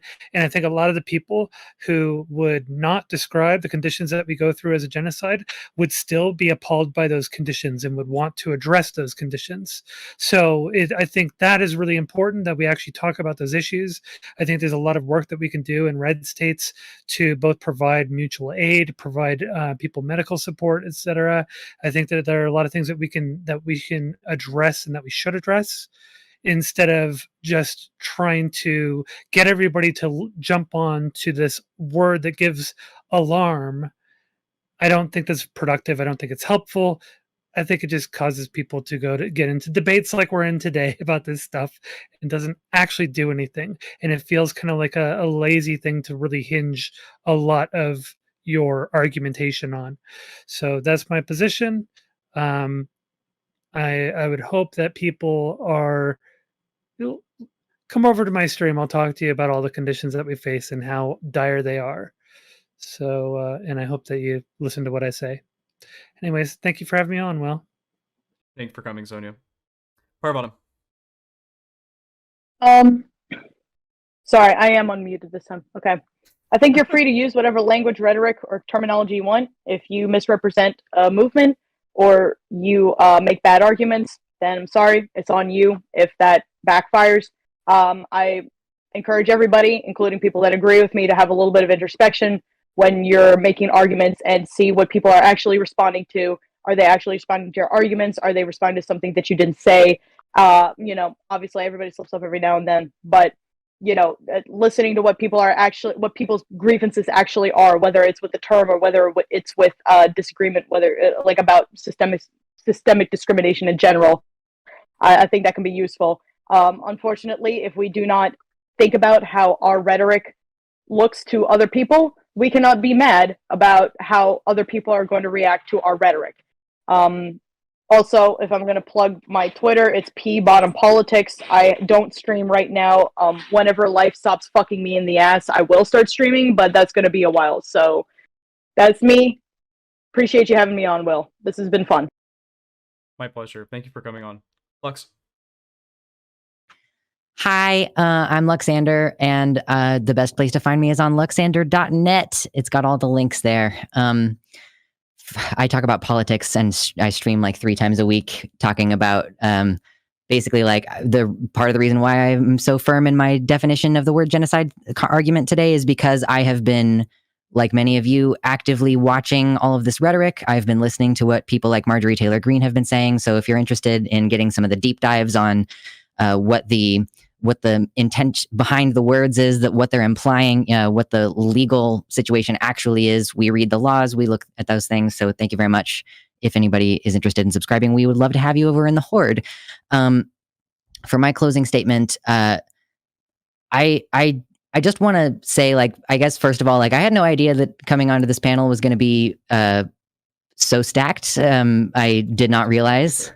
I didn't realize that I was going to be the only person making the arguments that I was going to be making. So, I believe that there is. I'm going to remain firm on where I am. Like, nothing in this discussion has made me think that I should relent in the way that I describe this, because those are the facts as I see them. And you know what? Like, it kind of seems like there are some people whose brains are going to shut off when you say the word genocide. And there's going to be some people who say, wait, what are you talking about? And then I get to explain. And I think that cowing to the idea that, oh, our rhetoric isn't going to be effective if we call this a trans genocide, like, this is what the Overton window being stolen from us is. If you constantly capitulate to centrists, and if you constantly soften your language to make things seem less scary than they truly actually are, like, in my mind, that is the failure. Like, so there need to be people who are like, I'm going to stay firmly left on whatever the issue is. There are going to, it's not a popular position in this country that there should not be such a thing as landlords, and that your property should be expropriated if you are a landlord. I'm going to remain firm on that, because someone needs to have that stance, and we can't cow on every single one of these issues. Yeah, I'll be honest, I could have sworn there was one more of you that thought the trans genocide was real. But thank you, Lux, Evelyn, by the way. Lux, I thought you did a really good job in this incredibly stacked panel. To the point where I'm honestly still leaning towards it actually being a genocide. I kind of feel like nobody actually made any arguments against the idea that it's a genocide. Everybody just said, let's not call it that. So that's a whole other discussion. I feel like we were way more nuanced than that. I don't believe that most people here were saying it's not a genocide, or it is, and let's not call it that. I think we had a lot of really nuanced and detailed disagreements on either the approach or the language, depending on who it was you're talking about. So I wouldn't reduce it down to that. I don't mean it to be like that. I legit thought there was literally one other person on here that was just like, no, full hog, trans genocide is happening right this very moment. That is so strange. I mean, you basically must have misread it. I mean, because we all did agree the same thing, though. Like, at the end of the day, like. Well, you basically had 4 of us agreeing that it basically could be justified as a genocide, that it could be argued as a genocide. There are degrees to which each of us will use that word to describe it. So yeah, I mean, I definitely think we're probably at some stage of it. It's just like, I think that a lot of minorities are at some stage of it, and calling it a genocide actively is kind of like calling a murder before it's happened. It's like, there's a systemic elimination of people, and then there's the things leading up to it. If we're still in the phase of things leading up to that elimination, we still have a chance to stop that from happening, if that makes any sense. Still a genocide, though. All right. Thank you. Johnny Oh my Scarlet. God, so much. Johnny Scarlet. Go. Okay. Still a genocide when nobody's actually been killed. No, because Will and I discussed this before, and the key word in that was "in part" in the definition, and Hold parts on. of Salem, the genocide. Salem, I love you. I'm sorry. Salem, I love you, but I literally have to go before 6:45, right. or I'm going to be All destroyed. Right. Well, that person's wrong. All right, Johnny. Everybody will get an ending statement. So Johnny Scarlet shouts out where you're at, and then yeah. I was shouting out Salem. I said Evelyn. I meant Salem. Thank you. Okay. If you've never seen me before, hi, my name is Johnny. You can find me at Johnny Scarlett on Twitch. I stream Monday through Friday. I'm an educational channel. I am interested in philosophy as well as math. And we do occasionally discuss things like art history. And if that sounds cool to you, then please do go over and give my channel a follow. I did come in with the intention and with the expectation that this was going to be more of a discussion panel, less of a we're all going to have a hard line stance. I came in with the idea that my mind could be changed, and I think that several people did a very good job of changing my mind to the point where I think that there is an attempt at elimination of trans people. Again, as I stated, while I agree with many of these classifications, it's not going to be something that I personally use in my advocacy. Most likely not right now, because I don't know that it's an effective rhetorical tool. That being said, I really appreciate everybody who came out today, and I appreciate you, Will. Thank you so much. Thank you. Thank you for coming on. I appreciate you, Johnny. Everybody follow everybody on the panel, support. Rosemary, where can we find you? And closing statements, Yeah. any last little bits you'd like to say? Yeah, of course. My YouTube channel is youtube.com/c/Rosemullet. That's ROSEMULET. On Twitter, I'm the real Rosemullet, but without the E in the. I would say, I think that we all have the same goals, and I think that's what's important. I think we all want what's best for trans people, and I think that's important to acknowledge the common ground that we have here. And overall, I think this was a pretty productive conversation, and I just like the fact that we had this conversation. We all have our disagreements about this stuff, but I think it's important that we talk about this. We have open minds about the whole thing. Obviously, I think a lot of us, like, I'm kind of stuck in my ways, but if someone gives a good enough argument, I'm willing to change my mind. I've changed my mind, and I've admitted that I've been wrong in some stuff before. I'm just very happy that we had this conversation. I've been looking forward to this for a while. I still believe that there isn't a genocide, but like I said, I'm just happy we had the conversation. Was really hyped for this, and I think it went great. So thank you, Will, for hosting this, and thanks everyone for coming out here. It's really cool. Thank you, Yo, Rose. Rose, are you that TikTok girl? You know about that? Wait, really? Damn, that was hella weird. Wait, you know about my TikTok? Oh my god, DM me. Oh no. Nah, Alrighty. that shit was nasty. Let's keep this on the rails. Okay, Salem, where can we find you? And ending statement, and then I know you've basically been here for 15 seconds, but Yeah, no, I'm Salem. Probably banned from your Discord. Hey. No, no ads though. all right, thanks. You Thank can find Salem in my Discord. Yeah, I hang out in there. There you go. Evelyn, closing statements. Where can we find you or not, if you prefer? I'd rather not be found, so I'm gonna skip that part. All I want to say is, I don't think it's wrong to use the term genocide to refer to this. I also, Toki brought up that there's also a black genocide going on, and I would say that there's also a Mexican genocide going on. The thing that disappoints me in particular when you're looking at the two major federalist parties, which are the Democrats and the Republicans, is Biden has been in office for, close to 3 years now. And he still hasn't done anything about the camps that are on the border between Mexico and the United States. He hasn't done anything to reduce the numbers there. So I don't trust the Democrats and by extension Biden to do anything about this. I think you really need to start building your own power structures. All right, and last but not least, denying. I think I already said my ending piece. You can find me at mastodon.au, at Denying History, or Denying History on Twitter. Not really specifically hard to find. Or I guess in Will's Discord. All right.